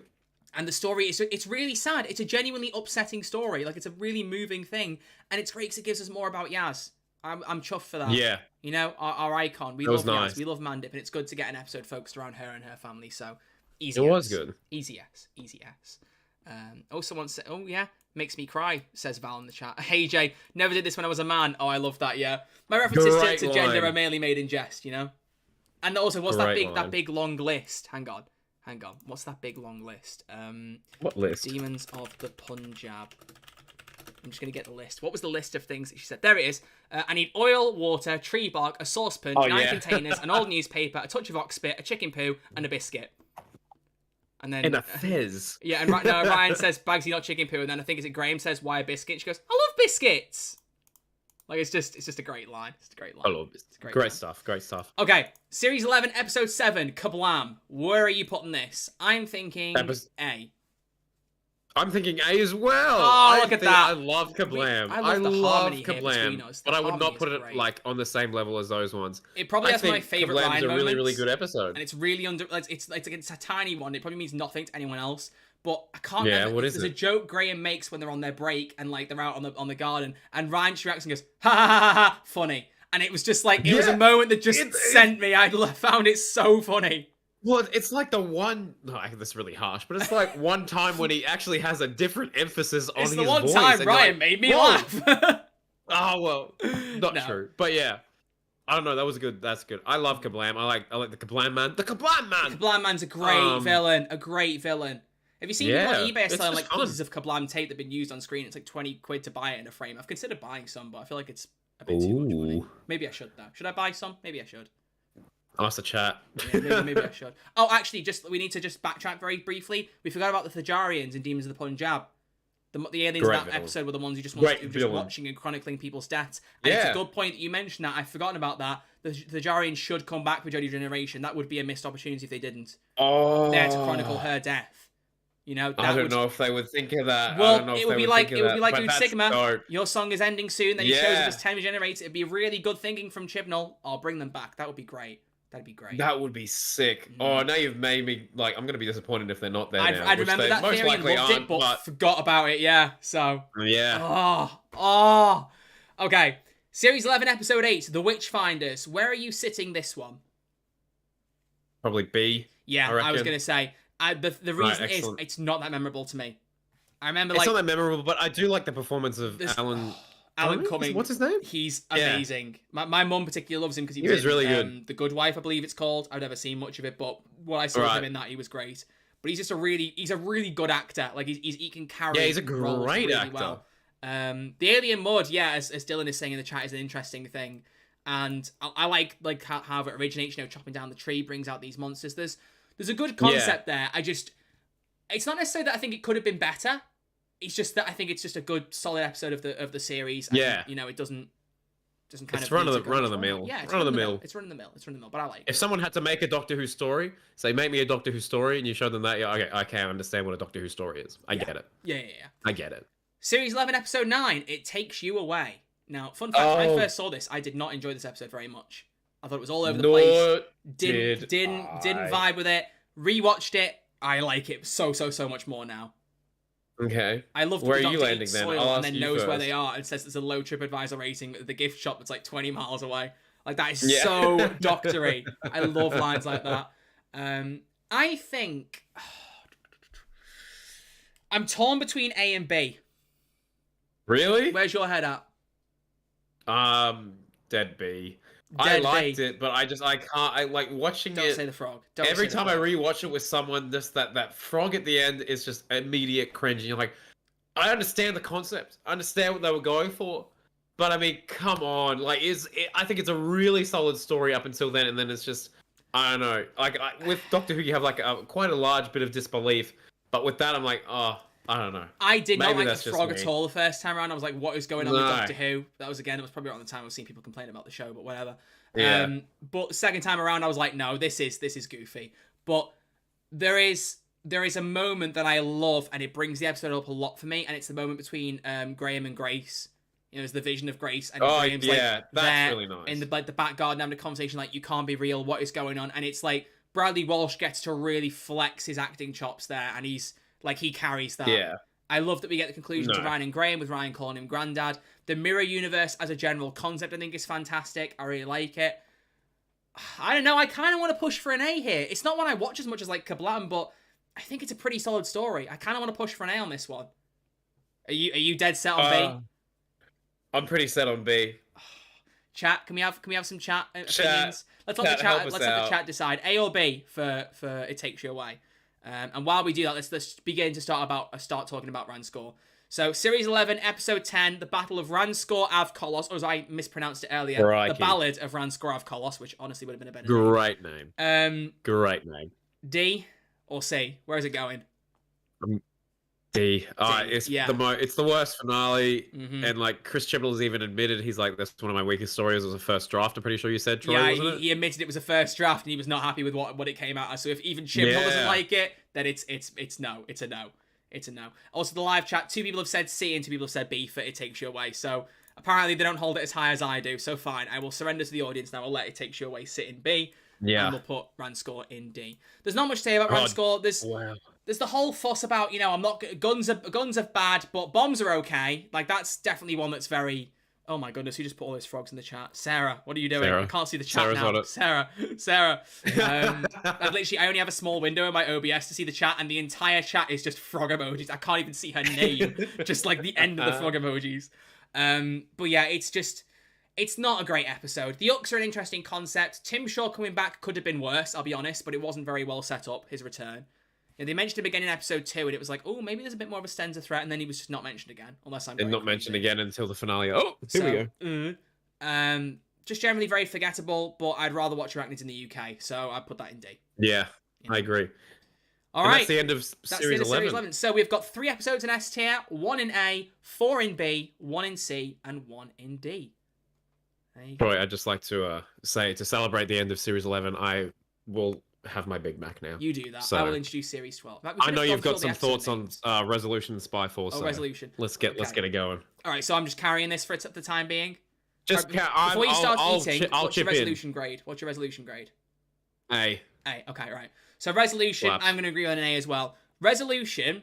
Now, the thing we're going to talk about this more as we talk about Goodbye Jodie Whittaker, that episode that we're going to do before the centenary, but the one thing I've loved about Jodie's era is that the Daleks were relegated to New Year's specials. Some people probably didn't like that, but I like the idea that we didn't have to see them coming in every single series. They popped up like they did in Flux, that's fine, whatever. but I like that it gave the series more chance to stand on its own 2 feet. And honestly, the New Year's specials, I like all 3 of them. It's an interesting concept. I've loved what they did with them, and I don't regret that Chibnall chose to do that. I kind of wish they'd been at Christmas, but Russell hopefully won't do that. But honestly, like, as a change, New Year's specials weren't that bad. I just missed the Christmas ones. Resolution is... I love the concept of the Dalek that was killed, split into 3 parts. It comes back together. It makes its own shell. It controls people. There's some really cool Dalek stuff here that I love. Yeah. I really, really, really love. I love the reconnaissance Dalek design. I also, as I've said, Ryan's best companion moments, the way he talks to his dad, and like that whole thing. And we've said it so many times. Neither of us are huge fans of Ryan, and we know there are people out there that love him, and we're not trying to detract from your opinions at all. To me, I have no doubt that if Tosin Cole was given a different role, he'd probably be able to show off his acting chops a lot more, but he played Ryan very very monotonous, very flat. To me, there weren't tons of, like, not necessarily performance-wise, but vocalization, the way he spoke-wise, that didn't really grab me. Like, a lot of it was very samey, personally. But in Resolution, he kicked his dad up the backside in a way that was genuinely moving, really emotive, and I was like, this is what you can do. I wish there was so much more of this. That cafe scene is easily one of the best things in Jodie Whittaker's era. It's so good. And then I love that, they come back together, he saves his dad, rather than the Doctor doing something, Ryan's the one that helps save his dad from the Dalek. It's a really good episode. Like, I almost want to say I put it in S, but it's not one of the best episodes of the era. It's a very strong A, though, for me personally. So, Resolution goes an A. Are we happy with that, Crispy? Have you got any comments, or are you good with just eating your Big Mac? I just completely agree with you. Right, so you keep eating your Big Mac then, and if you want to slide things in, feel free, and then once you're done, obviously, we can have you talk. I'm almost finished. You're almost finished. Okay, so before you carry on, Spyfall Part 1, what's your grade? A. A, okay. So, ladies and gentlemen, in case you all don't know, Spyfall Part 1 has one of my favourite cliffhangers in all of modern Doctor Who. Because obviously, like I said, when I first started watching Jodie's era, I wasn't as huge on it. I was one of those people who was like, oh, she's good, but the writing's not great. And I was watching the YouTubers that were bashing on her. I've said this a million times before. I'm so glad I don't associate with that stuff anymore. Make your own opinions, internet. Please don't base yourself on other people saying, because it genuinely can change your opinion. I know, I was one of them. But for me, Spyfall Part 1 felt like a return to form where there was a cliffhanger where I was genuinely like, oh my god, I can't wait for the next episode. And it was partially because obviously there weren't many cliffhangers in Series 11 at all. But Sacha Dhawan's master, his 180 from being this weird kind of closed off, like, confident but quiet to I am John Sim turned up to 59 master was just so good. Every bit of his performance I loved. I remember putting on my Instagram story, like on my private Instagram story, being like, the master's back, this is so amazing. Like, I don't put much up about Doctor Who, and I was like, that was like a big moment to me. And Sacha Dhawan now has become my favourite iteration of the master, so it was the start of something beautiful. The episode generally, what are the names of the glowy aliens? I can't remember what they're called. Oh, I'll look it up very quickly. I could not tell you. Spyfall Part 1 monster name. I've put Spyfall Part 12. That's a different series. What were they called? Matt might know. Does anyone in the chat know before Troy can... I'm trying to find it. I can't even find it. Is there even a name for them? The Kasavan. The Kasavan. Oh, thank you. Who said that? Thank you to Dylan. Dylan, thank you. The Kasavan. I knew it began with a K, but I couldn't think about what it was. So they're an interesting monster, but I feel like they're very flat as a general concept. They're here to take over the universe. As alien spies go, I think they could have been done better, personally. So but for me personally, it's a really strong episode, and for that cliffhanger alone and how that's done and the tension that kicks up, you might not like the cliffhanger is what sets me up over there, but I think A. We're in agreement on that, aren't we? Yeah. Yeah. Okay. Yeah. What about Series 12, Episode 2, Spyfall Part 2? You go first. There is a scene in this episode, and I didn't see it the way everyone else does it, and now that they do, I'm kind of a bit, The scene at the top of the Eiffel Tower, where the 13th Doctor removes kind of like the perception filter of the mask. He's disguised as a Nazi, he's in with the Germans. She removes like the filter, and she says, now they'll see you for who you really are. And she's like, you're not exactly their Aryan archetype. She's saying that obviously his skin colour is different to Germans, so they'd be racist or whatever. I saw it purely as, she literally said that she'd ratted him out for being a double agent. That was the first thing she led with. So I honestly thought she'd rat him out as a double agent and remove the perception filter, so they just arrest him for being a double agent. The race thing didn't even come into the mind for me. I didn't even obviously presume for a second the Doctor would do something that would be termed as racist. Yeah. But obviously people have pointed out now saying they'll see who you really are. You're not their Aryan archetype. It does come across a little bit like there's a bit of a race angle there, which is not ideal. Yeah. It's not ideal. People are far more vocal on that. It's a strange choice. It's a strange choice. Yeah, so it's difficult. I'm trying to look at it more as the double agent thing, but it's hard to ignore the racist angle. It's hard to ignore that. So that is a bit of a yikes, okay? So we've got to address that, because if we didn't, it'd be weird. But as an episode overall, I think this is probably a bit weaker than part 1, personally. I will agree with you there. I think I put this in B. I think there's some good stuff in there. That's where I was going to go. There's some really good stuff in there. I like Graham, Yaz, and Ryan going off their own little adventure, and Graham being like, don't make me do the old soft shoe shuffle. I just, while we're talking about that, I hated that. What? I hated that moment. Yeah. I was just like, okay, I get it. I would have liked it. The MI5 angle and the whole James Bond-esque thing, I get it. It was cool, but I thought it should have been a unit story. That would have made it 10 out of 10. Well, by this point, unit had been shut down, hadn't they? Thanks, Chip. Yeah, I know. They're back though, so it's fine. I know, but now they're back. Yeah, now they're back. They're back in full force. So yeah, that's a B for me. That's a B. I think it's yeah, chuck it in B. It's good, but it's not as good as part 1, personally. That's our opinion. All right, ladies and gentlemen, drum roll, please, because we now move on to Series 12, Episode 3, Orphan 55. Crispy, where's it going? Can I say something just real quick? No. Anyway, just get some bennies in the chat real quick. Not again. Bennies in the chat. Not again. We have to celebrate this momentous occasion. Every live stream he asks. Get some bennies in please. the chat, please. I tell you something. It's not going in the Benny tier. It is not going in the B tier. Let me tell you. It's not going in the Benny tier. I can guarantee you that, mate. Right. Before I give you my grade, I'm going to say something. I abhorred this episode when it came out. Partially against the internet culture and everyone hating on it and all that stuff, but I genuinely just was not a great episode. My opinion has improved on it. I'm going to be honest with you. My opinion has improved. As an episode generally, there's nothing particularly offensive about it in the majority of the episode. You know? There's some weird choices. Like the thing that saves the day is kind of set up as a weird backdoor, that converts the beryllium 3 into beryllium 4, whatever it's called, the hopper-virus particles, whatever, it's weird.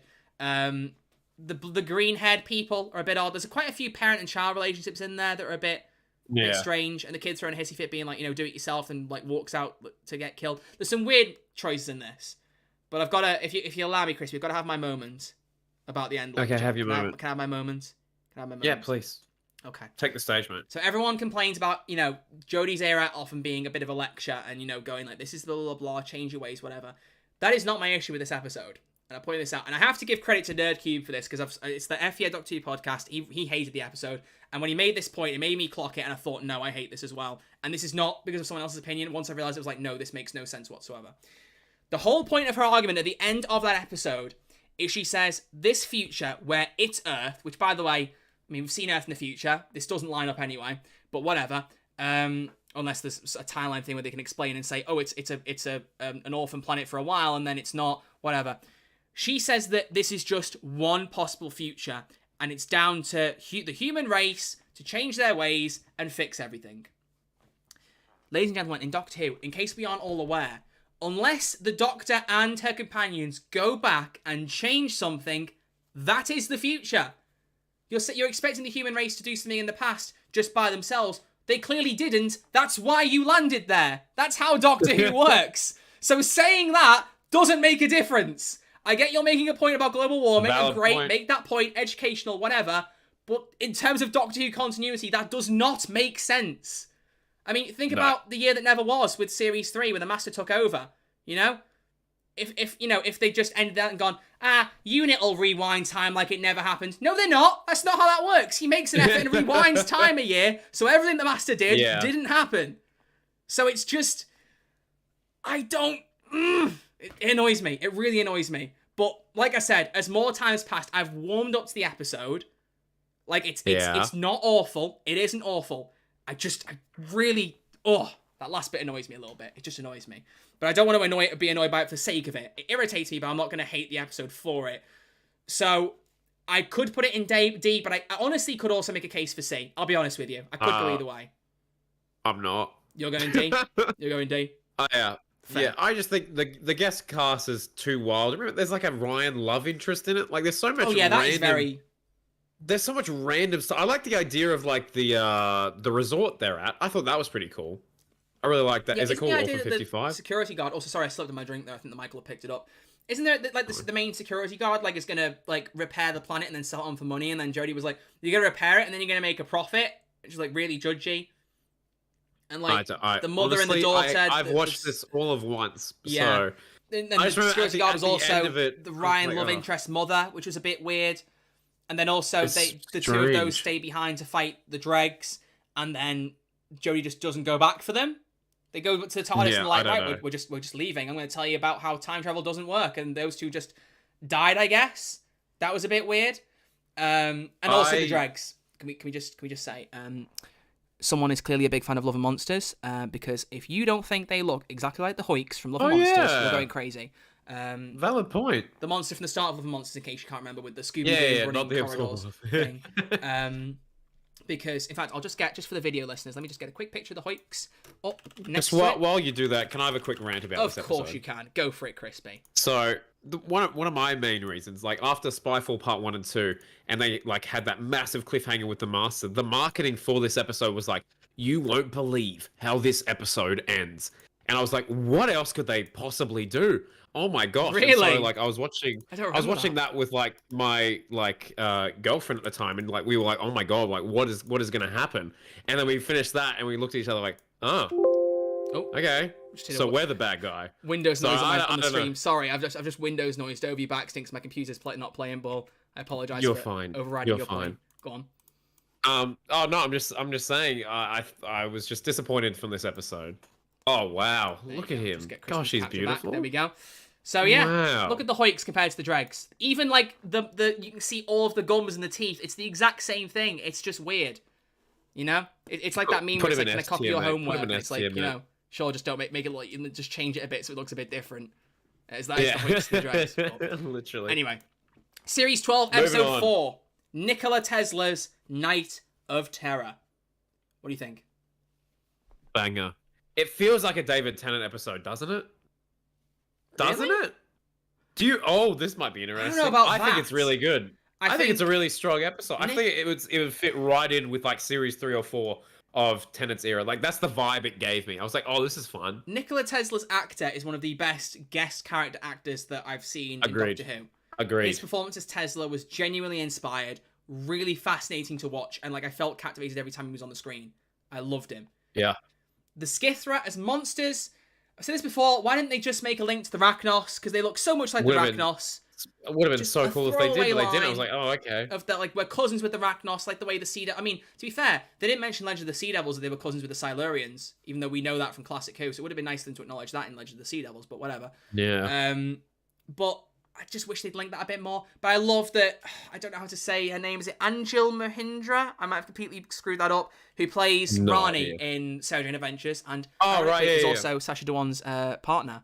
So, you know, the Master and Rani are dating, which I still find is absolutely beautiful. So cool. I love it. So cool. But I love that she got to play a villain in Doctor Who. That was really cool. As monsters, like, you know, they're making things out of scrap. I really like that. You know, it's a good concept. Yeah. I thought they looked good as well. And also Robert Glenister. That's a great actor to bring in. I mean, I love Philip Glenister because of Life on Mars and Ashes to Ashes. Two absolutely insane shows that you need to watch. Who did they play? Robert Glenister was, what's his name? The other one. The other inventor that isn't Tesla. Why is my brain gone blank on this? Isaac Newton? Who? Was it Isaac Newton, or am I making that up? No. Someone in the chat can say it sooner or later. That'd be great. Far out. Nikola Tesla. I can't even think. That's so embarrassing. Cast. Yeah, I can't either. That's very embarrassing. What? Where is his name? Is it Elon Musk? Oh, shut up. Stephen Jobs. Thomas Edison. Edison. Oh. Gosh damn it. It's Anjali Mahindra, I think. Anjali. I've just looked it up on IMDb, so I'm very sorry for mispronouncing that. Yeah, Anjali Mahindra. The actor who played Nikola Tesla is Goran Visnik, I think is how you pronounce it. Goran Visnik. I think he's Croatian, so shout out to him because he was amazing. But yeah, was Robert Glenister great. is a great actor who played Edison. Yeah, his brother, Philip Glenister, is an actor. If you've never seen Life on Mars, you need to watch that. Philip Glenister and John Simm. John Simm's a cop who gets hit by a car and wakes up in the 1970s. And it's just... Wild. It's like a comedy drama. Fantastic. And there was a sequel called Ashes to Ashes as well, who John Simm is replaced by Keely Hawes, who you'll know from Time Heist. She was Kara Brexos, who ran the bank. Whoa. So there you go. Nice little fun fact for Troy. Why isn't Philip Glenister in Doctor Who? He is like... Get him in it. Russell, get Philip Glenister in Doctor Who. That needs to be a top priority. He was at London Comic Con in July that I didn't go to, and I was so keen to meet him. I hope he goes to the Comic Con. I want to meet him so badly. You silly boy. Oh, he has one of the best lines in all of TV, where John Simm says, "Who the hell are you?" And he goes, "I'm Gene Hunt, your DCI, and it's 1973, almost dinner time. I'm having hoops." Nice. He's having hoops for his dinner. What an icon. What an icon. Anyway, so what rank are we putting Nikola Tesla in? A or B? I feel like that's where we're sat in the middle. I feel a B. Let's chuck it in a B. I thought you were going to say A. Wow, okay. Yeah, I'm fine with B. No, I like it. I'd probably put it maybe ahead of all the other ones in B, but I don't know if it quite is at the A tier. I think it's a great, it's almost like, as I said with the Witchfinders, it's just a good solid episode of Doctor Who. Yes. But it doesn't impact me as much as, your demons or your Punjabs or your demons or your Punjabs. Are they two different things? All right, okay. No. All right. Series 12, Episode 5. Fugitive of the Jadoon. I'm going to do something real quick, and you can argue with the wall. There we go. Oh. There we go. Are you agreeing that it's an S tier episode? I was gonna say A. Really? Because the Captain Jack reveal was insane. At the time, I was like, oh my god, this is wild. But in terms of plot, I don't know. Absolutely no way. I can't justify myself right now. So I'm going to ask the chat to help provide some points why it should be an A and not S. Well, I don't think it's as good as those three there that are already there. I think it's shock. I think it's a shock value episode. No, absolutely not. No. So, for me personally, this is obviously the start of the build-up to the Timeless Child. Everything you think you know is a lie. I think some of this stuff really does play out. This is the first time we see a Doctor that we don't know, and that links perfectly into Timeless Child. We've got our theories to where Rue flies. As I said, I personally believe she's the last Doctor before William Hartnell, but that's just my personal theory. But to me, it's kind of a case of where do we even start with this? I know obviously the memories of human becoming Time Lord is not a new idea. It's not a Chibnall idea. It's obviously Russell and well, not Russell specifically, more what's his name? Paul Cornell, who wrote Human Nature, Family and Blood. But I love that because it's not something you would ever see coming, but it's a fantastic plot device to reuse so many years after it was last used. Jo Martin is phenomenal as Ruth, and then as the Ruth Doctor, Fugitive Doctor. I love her performance. She's amazing. Good introduction. I love Captain Jack's return. I know obviously John Barrowman is not making it as easy to like Captain Jack these days, but no. I don't know about you. I'm quite good very often at separating the artist from the art. You know what I mean? It took me a minute, but yeah, I'm still just looking at Captain Jack in this after a year. And in Revolution as I love Captain Jack. I'm glad he came back. Yeah, nice rhymes. So Captain Jack coming back, all the stuff with the companions, I love. Seriously, 3 of you? I had a dream about this once. All this, or not he, she. This I gotta see. There's so many good moments. The Jadoon are brought back amazingly. The prosthetics are so much better because the mouth actually moves with the dialogue now. Yeah, it does. It does look good. I love that we get some Time Lord interactions with this. The Gat character, the visions of Gallifrey. It feels like a real. Just I don't know. To me, it's just one of those episodes I could watch so many times over and over again and still love. It is a lot of shock value. I won't argue with you on that, but I think there's more to it than that person. There's some great set pieces, some really good character performances, the reveals, the returns. I think it's just one of the best episodes of her era, without a shadow of a doubt. If you really want to fight me, I'll put it in A, but I really don't want to. I think it should be an A. I think it should be an A. I'm not saying it's a bad episode by any means, but I just do not hold it on this high pedestal. I think it's great. I think it's really, really good. Ruth is great. Everything's great. I'll tell you what, I've got a D20. I'm going to roll the D20. Do you want... You can pick between numbers 1 to 10 or 11 to 20. Oh, okay. Which range do you want? 1 to 10 or 11 to 20? Oh, 11 to 20. All right. If we get the number between 11 and 20, it goes in A tier. If we get a number between 1 and 10, it goes in S. All right? Okay, you're going to have to trust me on this, but I promise you I will be honest. All right, you ready? I know. I trust you. Yeah, let's do it. 17. It's going an I hate you. Woo! It did whack against my keyboard, so He's I an shouldn't honest re-roll boy. it. But He's an honest boy. I'll allow it. I don't like that though. I'm very upset. That is an S to me. Sorry, mate. That is the first decision I'm genuinely unhappy with. So I'm actually upset. Series 12, Episode 6, Praxius. Where is this one going? B or C for me. I think it's pretty forgettable, this one. There's a nice moment with Yaz and the Doctor where she's like, Yaz goes off to say, I'm going to go do this on my own, and Jodie's like, no, you're not doing that. You know, there's another little, maybe a little Phasmin hint, possibly. And I like how the first thing I gravitate towards is a blooming Phasmin hint. Well done, you always... There's are they Brazilian vloggers? They're quite interesting characters, and then Ryan getting to, like, kind of handle them for a bit. I like that they're in different areas, a lot of the characters. I think that's quite cool. Yeah. I also do think it's going to be an interesting discussion. Again, I think I got this from the Nerd Cube podcast. I swear I don't get all my ideas from there, but I think the co-host on there, Mike, made a point about, I wonder how many kids will have turned to their parents after that episode and gone, is it true that all of our bodies are full of microplastics? Which is like, it's a thing that people don't really know. And even I was like, is that actually true? Like, I don't even think about it. Yeah. It's an interesting thing. And, you might call it woke or political or whatever, but it's not. It's genuinely like, it's telling you something that you probably don't want to know, but it is true. And it's an interesting point. I think I can't remember what the villain was she called Suki? I can't. Is there an actual entity? I haven't watched this in so long. I just imagine she was a humanoid alien, like a Time Lord style thing, where she looked like a human, but she was an alien from another planet. Oh gosh, no, I do not remember that. She was not a great villain. I like the idea of like the bird style horror thing. I thought that was quite cool. I've got this. Yeah, that was pretty cool. I've got the poster of her from Praxis on my wall from Comic Con as well. So I'm like just looking at it like, yeah, it was a good shot. I don't know why that has impacted my decision. I personally think this is a bit of the middle episode. I don't think it's arachnids in the UK level. I think that I love the visual effects and the disease that kills you going across the face and then exploding. That's really good. And there's some really good character moments in this. And I would say it's not top tier, but it's not bottom tier. I would say going in B. Thoughts? Yeah, all right. Oh, I would argue for C, but I'm happy with that. Okay, we've got about 20 minutes to wrap this episode before I have to teach, so we're going to have to... let's go. Series 12, Episode 7, can you hear me? What do you think? I can't hear you. What do you think? It feels very similar to the Nightmare Man from Sarah Jane Adventures for me. Just the idea of someone, stealing dreams and like walking down the streets in the middle of the night. It's very much ripped from that. Not necessarily a bad thing, just how I see it. I like the idea of the two gods that were trapped, then got out, and then tried to, create monster stuff. I did think from the trailer for next time that Slitheen was coming back, though, because of that massive claw, and I got very excited, and it wasn't. Oh, yeah! Well, I did think it was a bit too big for Slitheen claw, but I did hope. I don't know. It's very in the middle for me. I'd say probably B. I'd say probably B as well. But one thing that probably gives this episode a little bit of an edge is I really like the animated sequence they had where they were describing like the origins of these gods. I was like, oh, that's really cool. And also the Mandip Gill, the kind of the suicide sequence, the 50p development. I love the 50p. Her turning up on the door. She was like, oh, here's the 50p. If I'm wrong, you keep it. If I'm right, come back to me and give me the 50p back. And she gives the 50p. It's like an unspoken moment. Yeah. Like the idea that Yaz was, she was in a low point and she was going to commit suicide before she joined the police force. It's a dark thing, but again, it's a nice bit of development for her, and I really like that. So B. I think B's good.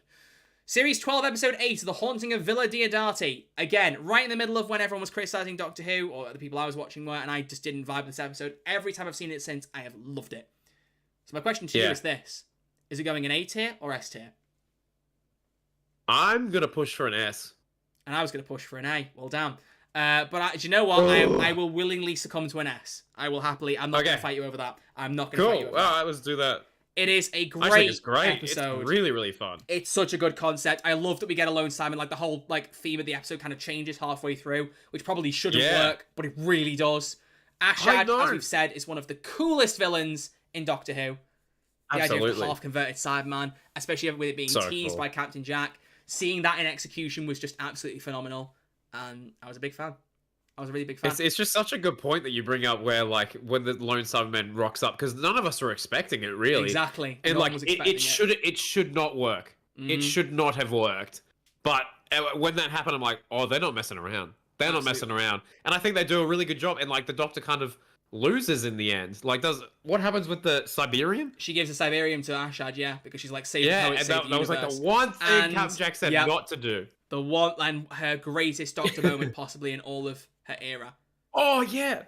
You want to make the call? Do it now, because sometimes this team structure isn't flat. It's mountainous, with me at the top, at the summit, in the stratosphere, alone. It's like, that is just like, it's just, oh, Top it's tier just, Jodie. mwah.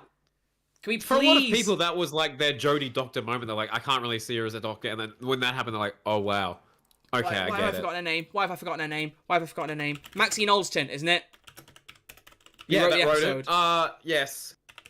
It's Maxine Alston. I'm Pretty almost sure. completely sure. I'm checking. Maxine Alderton. Yeah, it is. Please have her back in loads of Russell's era. Because as we're going to get to later, the 2 episodes she's written are top tier Jodie era who. Top tier. She is Top tier. gifted, and we need more of her. But yeah, it's a fantastic episode and sets up really good for episodes 9 and 10. Great guest performances, by the way. All the other poets, Byron, Yeah, Percy really Bysshe good. Shelley, Mary Shelley, all of them. Strong. It's so good. So good. Series Might 12, watch that episode tonight, 9, actually. Essentially the Cybermen. Where you sitting that one? Banging intro. I Really good actually really Brendan like this. stuff. I really like this story. Sorry? The Brendan stuff, you know, the Stephen Moffat-esque. Yeah. What's going on with Brendan in the Very Irish Village? Moffat-esque. It's yeah, not top I like tier. it. I like what it set up. I think A, I'm gonna go away as well. which makes me even more angry because I would not rank Future to the June at the same place as this episode. I hate you for putting that in there. I would. Yeah, well. Well. I think it's A. I think it's A. Yeah. I feel like we're having to beautiful. barrel through a bit more now, but I want to make sure we got time to read fan responses. So let's keep Yeah, going. we Let's can keep get going. through. Flux is one big story. We'll be fine. Yeah, that's true. That's true. Series 12, episode 10, The Timeless Children. Where's this one? Wow, sitting we for you? made it, guys. Wow. You take the lead on this I one. don't You know. take the lead on this B. I don't think it's as good as part A. I do like the Cyber Masters, and you know the whole timeless child reveal. Take it as you will. It set the internet on fire, but you know this was the last episode we got before the pandemic, so it has that. What do you mean it has that? I don't know. I'm just giving it that. It's the last COVID-free episode. Honestly, I'm going to push for an A on this one. I think You're gonna push for an A. I really like this episode. I like the face-off between the Master and the Lone Cyberman. There's some great Jodie and Wow. Sasha moments in this episode. Some really good dialogue. Like them being in Burning Gallifrey. Companions on Gallifrey is a really cool thing that I like. There's just some really, really good moments in it. Obviously, killing off Ash had annoyed me, but now we know he's back. I don't care as much. The Timeless Child, as lore, as I've said, I've bounced to and from a little bit at the start, but I now love it. I think it's a great concept. I love that it adds a bit more into the lore. You know, the story of the Doctor isn't locked off. There's something a bit extra to find out. It opens the door for more possibilities. And, you know, I want that in a show that's been going for nearly 60 years. I don't want everything to be closed off and everything to be decided. It's nice to have something new. You know what I mean? Yeah, true. And True. I just think it's a really good finale. I think there's a habit, obviously, of Jodie episodes. A better finale. Couple of things that happen. Yeah, a couple of things happen, like Ko Shamus being like, "I'm just gonna sacrifice myself now, so you can get out scot-free." Yeah. Which is a bit, you know. But And it has the end of Ryan's brilliant Series 12 story arc, so points there. for a minute, I thought I was like, "What is he thinking of?" And I realized now you're taking the mic. Yeah, I got it I'm in the taking hoop. Nick. Swish. Just yeah, let's not Swish. talk about that. I'd rather not talk about that. Oh gosh. So I would push for an A gosh. if it were me personally. Oh, pushing for a B. You're not gonna. I'm not gonna have. We have had two tense discussions here. I don't want you winning on both of them. All right, fine. Should we leave it to the D20 again? Should we leave it to the D20 again? Yeah, okay, quick. All right, quick. What do you want this time? 1 to 10 or 11 to 20? Same. 11 to 11 20. to 20. All right, 11 to 20 it goes in B. 1 to 10 it goes in A.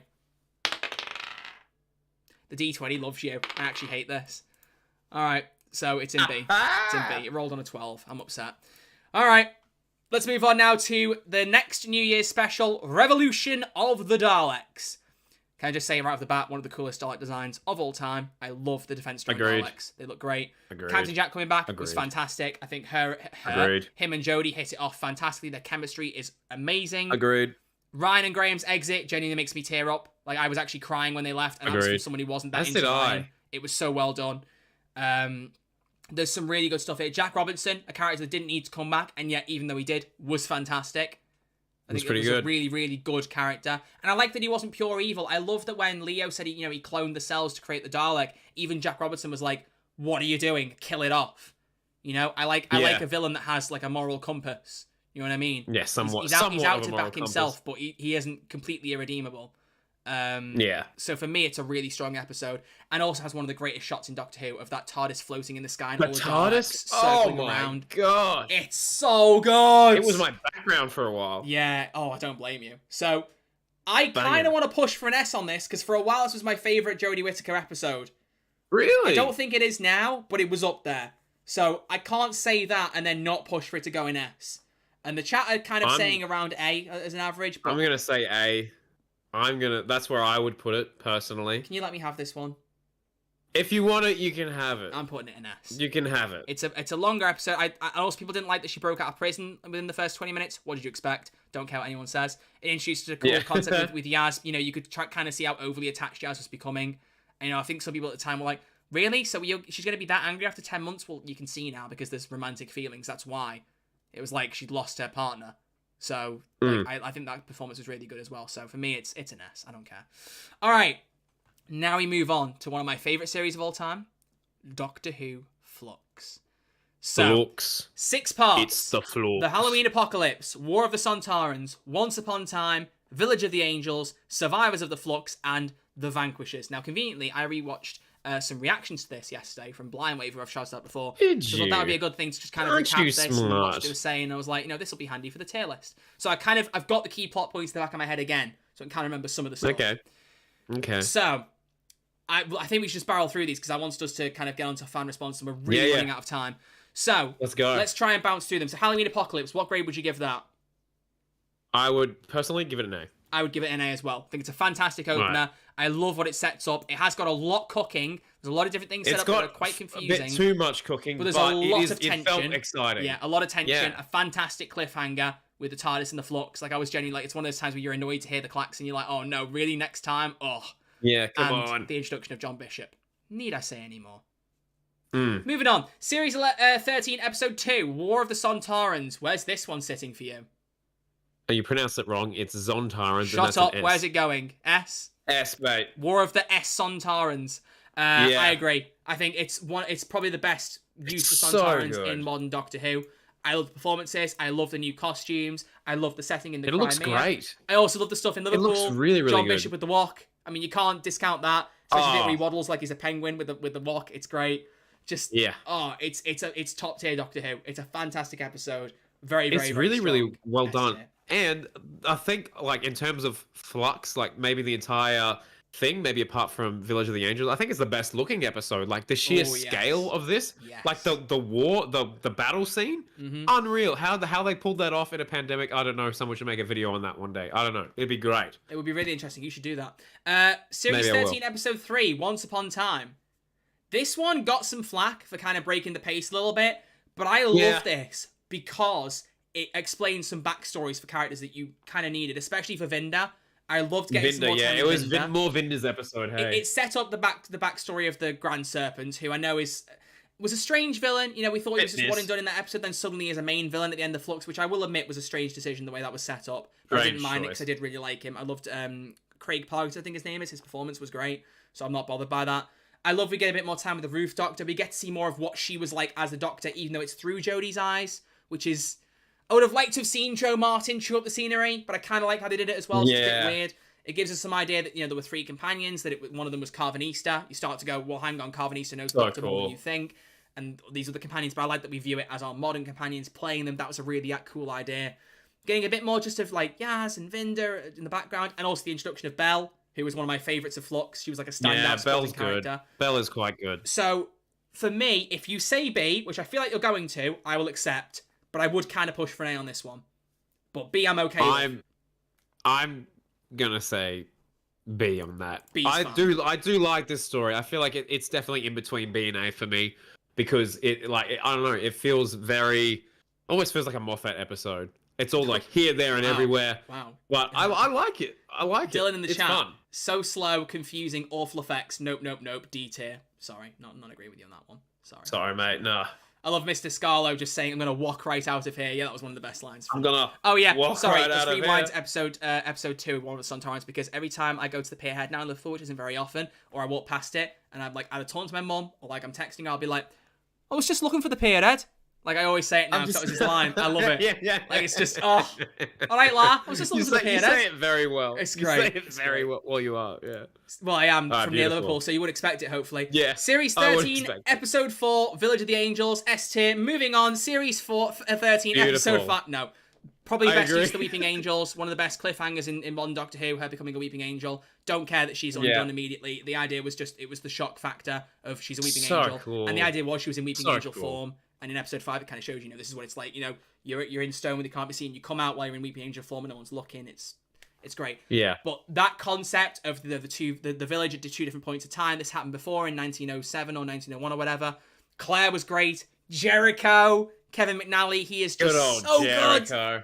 good. You are seen, and that is my power over you. Like, he's so good. It's good. He's so good. It's very probably one of the best directed episodes as well. And it, like, the Weeping Angels, like, as villains, I feel like people are like, oh, like, should they come back? And like, yeah, they did them justice in this episode. And like, when it was coming out of the TV, and then they're like, what do? They burnt something. It was like on fire.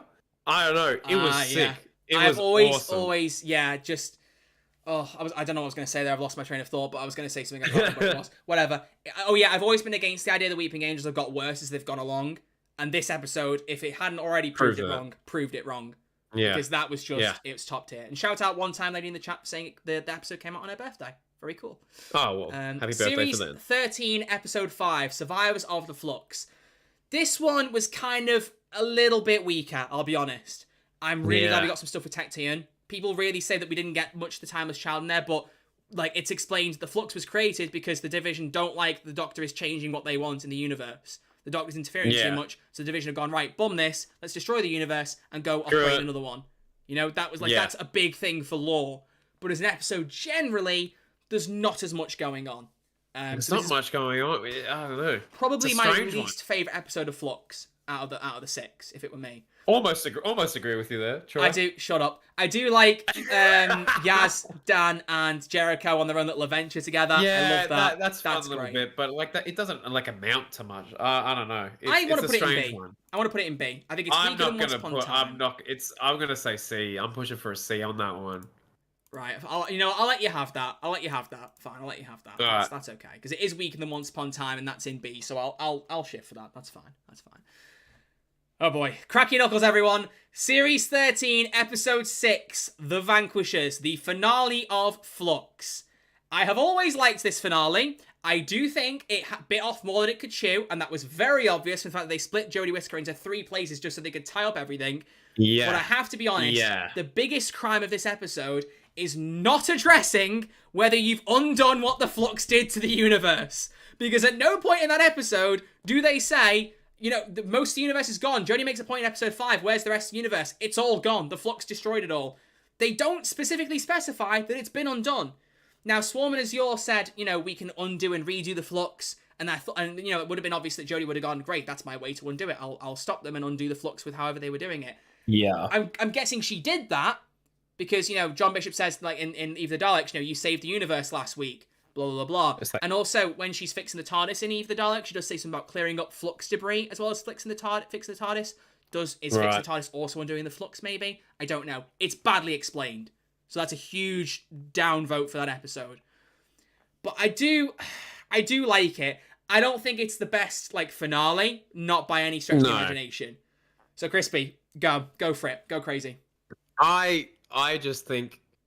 Once again, this whole series I thought was pretty consistent. As we can see from this rating right now, I had a fun time with it. I thought Survivors of the Flux was a bit weak, but I was like, all right, they're gonna bring it home with this finale. I'm so excited to see what happens. And then it's just here, there, and everywhere. And we've got 3 different Jodies. As you said, it definitely bit off more than it can chew. Yeah. And I just remember leaving this episode being like, oh, come on. We were so close.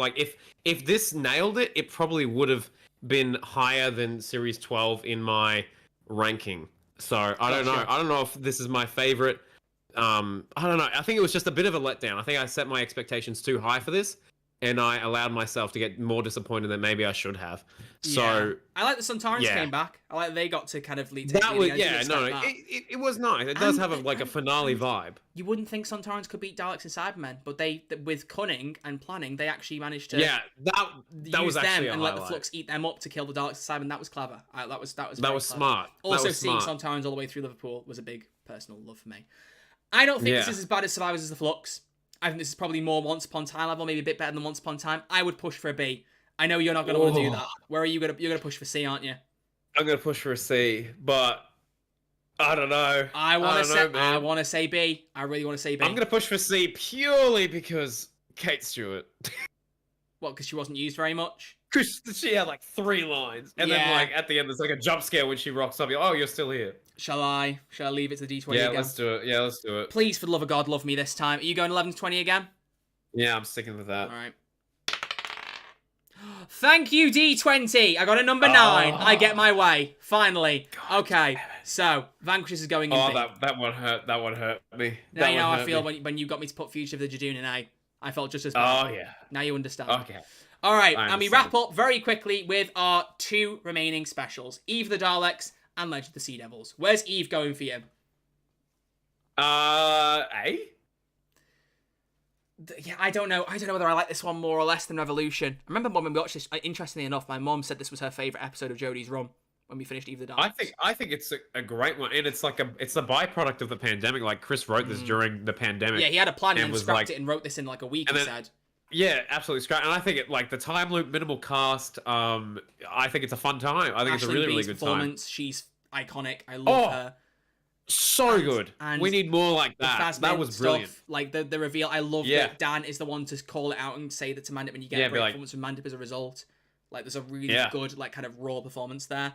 So I don't know between A and S personally. I think it's a class episode. I love the Dalek Gatling gun. I love the idea of the time loop, as she said, the closed off cast that's locks down. It's the best. It's kind of like Midnight in the sense that it shows you don't need to have a huge set to make an episode of Doctor Who work. Granted, it's nowhere near a small scale as Midnight, but it's that same kind of idea. You don't need tons of cast members and tons of sets to make a good episode of Doctor Who.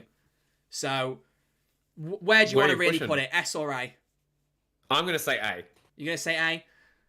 I'll back that. I'll back that. Fine. I'll back it. I'll back it. And finally, Legend of the Sea Devils. Where's this going for you? I like this more than the average person. Yeah. And so I feel like we both do. But is that more than... It's a hard one. It's a hard one. Like the Phasma stuff, as we said many moons ago, was the highlight of the episode for us. Like it was the driving force. Yeah. I think the Sea Devils were not that great in this episode. They say some very interesting things like that. I don't know what that was, but Discord really did not like that. It sounded like you just like sped up to like 5 times. Oh, it sounded like the Sea Devil said something. Remember? Anyway. Oh yeah. Yeah. It's funny, but there's a Mario jump in there. In Legend of the Sea Devils. Yeah. I think purely for that think joke, that would be appropriate. C tier. I think that'd be stuff appropriate. is great. Sea Devils were interesting, but I feel like a little bit underused. And the episode should have been about 10 minutes longer, definitely. Also, there's points made about the fight choreography that was a little bit disjointed. And the weird, like, Jodie berates Ji-hun for killing a Sea Devil, and then Dan kills 4 of them, and she doesn't know, and it's a bit of an odd one. Bit odd. I do like his line was like, "You should meet me, man." I love that. Yeah. But anyway. So, ladies and gentlemen, this is our final tier list. Okay, I'm going to read through all the episodes of each tier, and then we're really going to have to speed this up. I'm teaching in 25 minutes. We are cutting this close, my friend. Okay, we'll wrap in S tier, we have got The Woman Who Fell to Earth, Rosa, Demons of the Punjab, The Haunting of Villa Diodati, Revolution of the Daleks, War of the Sontarans, and Village of the Angels. In A tier, Kablam, Resolution, Spyfall Part 1, Future of the Jadoon, Ascension of the Cybermen, The Halloween Apocalypse, and Eve of the Daleks. In B tier, The Ghost Monument, Saranga Conundrum, The Witchfinders, It Takes You Away, Spyfall Part 2, Nikola Tesla's Night of Terror, Praxius, Can You Hear Me, The Timeless Children, Once Upon Time, and The Vanquishers. C tier, Arachnids in the UK, Survivors of the Flux, and Legend of the Sea Devils. And in D tier, we've got The Battle of Ranskor Kolos and Orphan 55. So definitely a much more tilted towards S and A. B is the biggest tier, but there's more in S tier than C and D combined. Same for A. So I'm happy with that. Yeah. I still think Fugitive should be S tier. I'm actually really happy. But I'm sad. We can agree to disagree. Yeah, we can. Just don't watch for a second. There we go. Okay, moving on. Back to our main screen. No! Back to our main screen. I didn't put Fugitive in S. What do you mean? No, I didn't. No. Okay, we've not got much time, but I want to read through audience responses, so we're going to just dash through these really quick. Do you want to read a couple out with me? Smash them. Yeah, let's do All right, it. let's take Quick it in turns. round. I'll go first. You take it in turns after that. So first one, Felicia Sounds said, Village of the Angels is their favourite episode because it makes them actually scary, and also Eve of the Daleks because I like the way the concept is played, and the cast are amazing in both, especially Jericho and Nick. And Nick appreciated it from Eve of the Daleks. I like that. Crispy, one-time ladies comment. Go for it. As I've said before, Resolution is my favorite. As a Jodie stan, this is painful for me to say, so thank you, Troy, plus Tennant's son, but my least favorite episode would have to be The Ghost Monument. David Tennant is my dad, your song. That's why she called you Tennant's son. Oh, I was like, who the heck is Tennant's son in that? Because I know Tennant's son's in House of Dragon right now. Yeah, he is, like and that. he so I was like, is that a reference to that? But I get it. Do you know what he was doing in the most recent episode of House of the Dragon, Ty Tennant? I don't know if I want to know. He was stood at the edge of a window with no clothes on, doing a naughty. So I can't imagine how Georgia Tennant felt watching that if she's seen it. Moving on. Arthur Botley said, most favourite is probably It Takes You Away. It perfectly wraps up Graham's arc and it calls back to the weird dreamlike vibes of some 60s episodes like The Celestial Toymaker and The Mind Robber. Intriguing. You should watch some classic Who. Can we please watch them soon, Crispy? It's only on you that we haven't seen it, and it's all your fault. No, I'm busy. Artie Zone, go. Fave, War of the Sontarans, the best depiction of the Sontarans I've seen. Jodie is top form, and Dan being hilarious. Least fave, Orphan 55. On all fronts, I think this episode misses the mark, unfortunately. I agree. Pretty much agree with you. I agree, yeah. Mary has said, my favourite episode was either The Haunting of Villa Diodati, because it was a good mystery and had Angry 13, my favourite she's put, or Village of the Angels, because it was the best angel story in a long time. Very well said. Nice. Very, very well said. But then again, the last angel story was in 2012, so... Yeah, a long time ago. You know, it was a long time, even if you like that one a lot, so... Okay, Oscar Scott, ironic that you're reading this one out, go for it. Nice. Demons of the Punjab is my favorite. It is so heartfelt and emotional. Worst is Ranskor Avkolas. Toothy Tim Shaw had so much potential, but complete letdown. Yes, Orphan 55 is dog, but this is a finale. Yeah, I agree. True. It's a finale, it really lets the ball down. Finale drops the mark. Yeah. Dillabill says the worst is the Battle of Ranskrov Kolos. That's why I went to say the ballad earlier, because he's abbreviated it. So dull, very grey, sluggish pace, weak, boring score. Like the stuff with Graham and some good visuals, though. Best is Rosa. Love the production, the story, the themes, the writing, and the emotion. Crispy. Lewis Sutton Universe, whose name is so big that when I zoomed in, it went over his comment, but I think you can still read it. For me, it's Eve of the Daleks. A fun time loop episode with the Daleks. Phasma confirmed, and how do I say her name? Aisling B is always a win, and I completely agree. Even the Daleks. Sound like similar wins. Always a win. Should have been S tier. And finally, we close with 13 polls. The amount of polls just keeps increasing. Hope you're doing well, Paul. The Timeless Children two-parter has a really strong plot if you ignore the law change. I really like the Cyber Lords. I think it means Cyber Masters. Also, I am ill too. I guess when you're Paul, you've got to live through the pod. Fair enough. Well, I feel better now, so hopefully you feel better too, Paul. And those, ladies and gentlemen, are all of our Q&A answers. So we have to wrap this up quickly so we have a chance to wrap up for our stream and go on. This episode is probably like... Oh no, I think this might be the longest one. This might actually have been the longest episode. It might have cracked it. I completely lost track of time. It's close. But yeah, so, ladies and gentlemen, thank you so much for listening and watching episode 27 of Who's There, a Doctor Who podcast, the Whittaker Era Tier List. Did you agree with our choices? Hopefully you did. If you didn't, then cry about it. But we need to add the tier list link in the description of the YouTube video, so we'll do that when it comes back up. In fact, if I can get the link right now, I'll pop it in the live chat so you guys can do this. What we want you to do is head over to our Twitter. That's at Who's There DW. I'll just put it in there. So https twitter.com /Who's There DW. Go and do the tier list. Take a screenshot and please send it our way and tag us in it. Send it our way, please. Oh, that should be a capital D. Whatever. That link should still work. Capital W at the end, sorry. But either way, send us a picture. Please let us know what you rank. We'd love to say, we might not necessarily mention it on the podcast, but it would be cool to see what you guys have said as well. Maybe we could put a couple up on the screen for the next live episode. Maybe. Could do that. We'll see. Yeah. There's some interesting ones. I don't know what our poll's going to be. Oh, yeah, our poll is going to be... Right, hang on. We've got a few more in the S tier than we should have. Can we pick out... I think we can only have 5 options. So which 3 of these are we going to knock out? Well, Future the Jadoon, you didn't want an S anyway, so get rid of that. Which of those 7 episodes are we knocking out for the poll? Because for the poll, we're going to get you to pick the best one out of our S tier choices. How many can we get for the poll? I think 5. So let's bank on 5. So which Woman Who Fell to Earth. Out? Yeah. So keep which would I take out? Which one would you take out if you can think? I would probably take out maybe Rosa. I would take out probably Rosa and Revolution if it were me. Or maybe Rosa and Demons.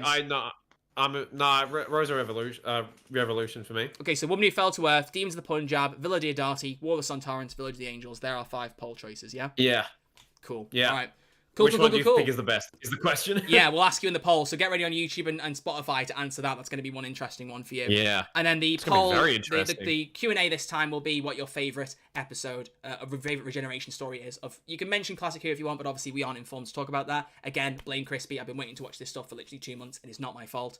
It is your fault, mate. You made me wait. Season 2 pitch. Yeah, all right, sure, mate.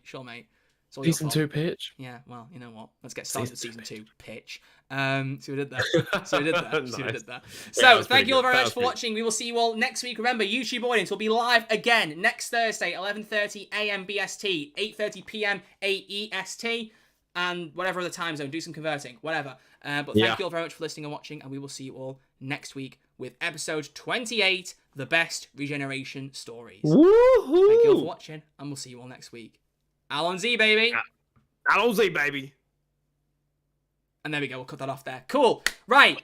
YouTube audience, we really don't have long to hang around because I've got to sign off with this annoying person here. Loves. We've got to wrap up the stream. Sorry, I'm going to be teaching in literally less than 20 minutes. So I'm feeling a bit stressed. But that was fantastic. I'm glad we got like a proper episode out of that. Like, and we made... I was worried. I thought we'd take longer to see the tier list than when we planned. And I realized we were going through... I thought it'd be shorter, but no. It's because we both have a lot to say about Doctor Who, gobs that won't stop, you know? We both just don't know when to stop talking. So just final comments. Let's just go back to our tier list screen. What do you guys think? Let's put Fugitive back where it was, just for the sake of where it should be. Where was it? There we go. There. I'm actually stupidly happy with that list. Just before anyone else gets on, that's a good. I'm stupidly happy with that list. Yeah, it's a good list. Don't you think that looks good? I think it's a really. I was scared we were gonna disagree more than we did, but I'm really happy with that. Well, like the that's same probably person, how I man. would use And I'm era. boiling. I'm cosplaying 42 right now because my camera is saying. Yeah, look, your camera is. It's been doing that a bit actually. You know. Oh. Look, I'll regenerate right now. You ready? You ready? Here I go. Go on, you gonna regenerate right now? Oh, oh my goodness. oh. We will sing for you, Doctor. The universe will sing you to your sleep. I'm a Barbie girl in a Barbie world. Yeah. Okay. I can kind of hit the note there. Discord cut it out. Oh, did it? Oh, well, the stream will have heard it, so that's fine. All right, ladies and gentlemen, Nice. Thank you all very much for hanging out. We really greatly appreciate it. So much. Sarah says 1 hour 49 minutes ago the countdown finished. Well, remember we didn't start immediately after that, did we? We had about 10 or 15 minutes of warm up. We definitely warmed up for a bit. It's probably going to be an hour. Hour and 40. I think an hour and 35, hour and 40. 40. I think we might just beat the Centenary in runtime. You know? Wow. And maybe our episode will be better. Hopefully not, but who knows? No. So we're going to wrap up there. We're going to do our outro because it'll be cool for the video version. So thank you all very much for listening and watching. We greatly appreciate it. Remember, Crispy, make sure you stay quiet so everyone hears the outro theme, okay? Just so you know, okay? So don't okay. Speak. As the song says, don't speak. I know just what you're saying, okay? Don't speak. I know just what you're saying. Or is it thinking? Is it thinking? I don't know. Whatever. Anyway, thank you all very much for watching. Remember, we'll be live next week, 11:30 a.m., same time with the next episode, to make sure you hang out, because we won't have time to edit, so we're going to do it live again, just as a treat for you all. You know, why not? Nice a little treat for everyone. Treat. So, thank you all very much for watching. I'm going to start the transition over now. Thank you all for hanging out. We'll see you all next week with episode 28. See you later, everybody. Alon Z, baby! Alon Z!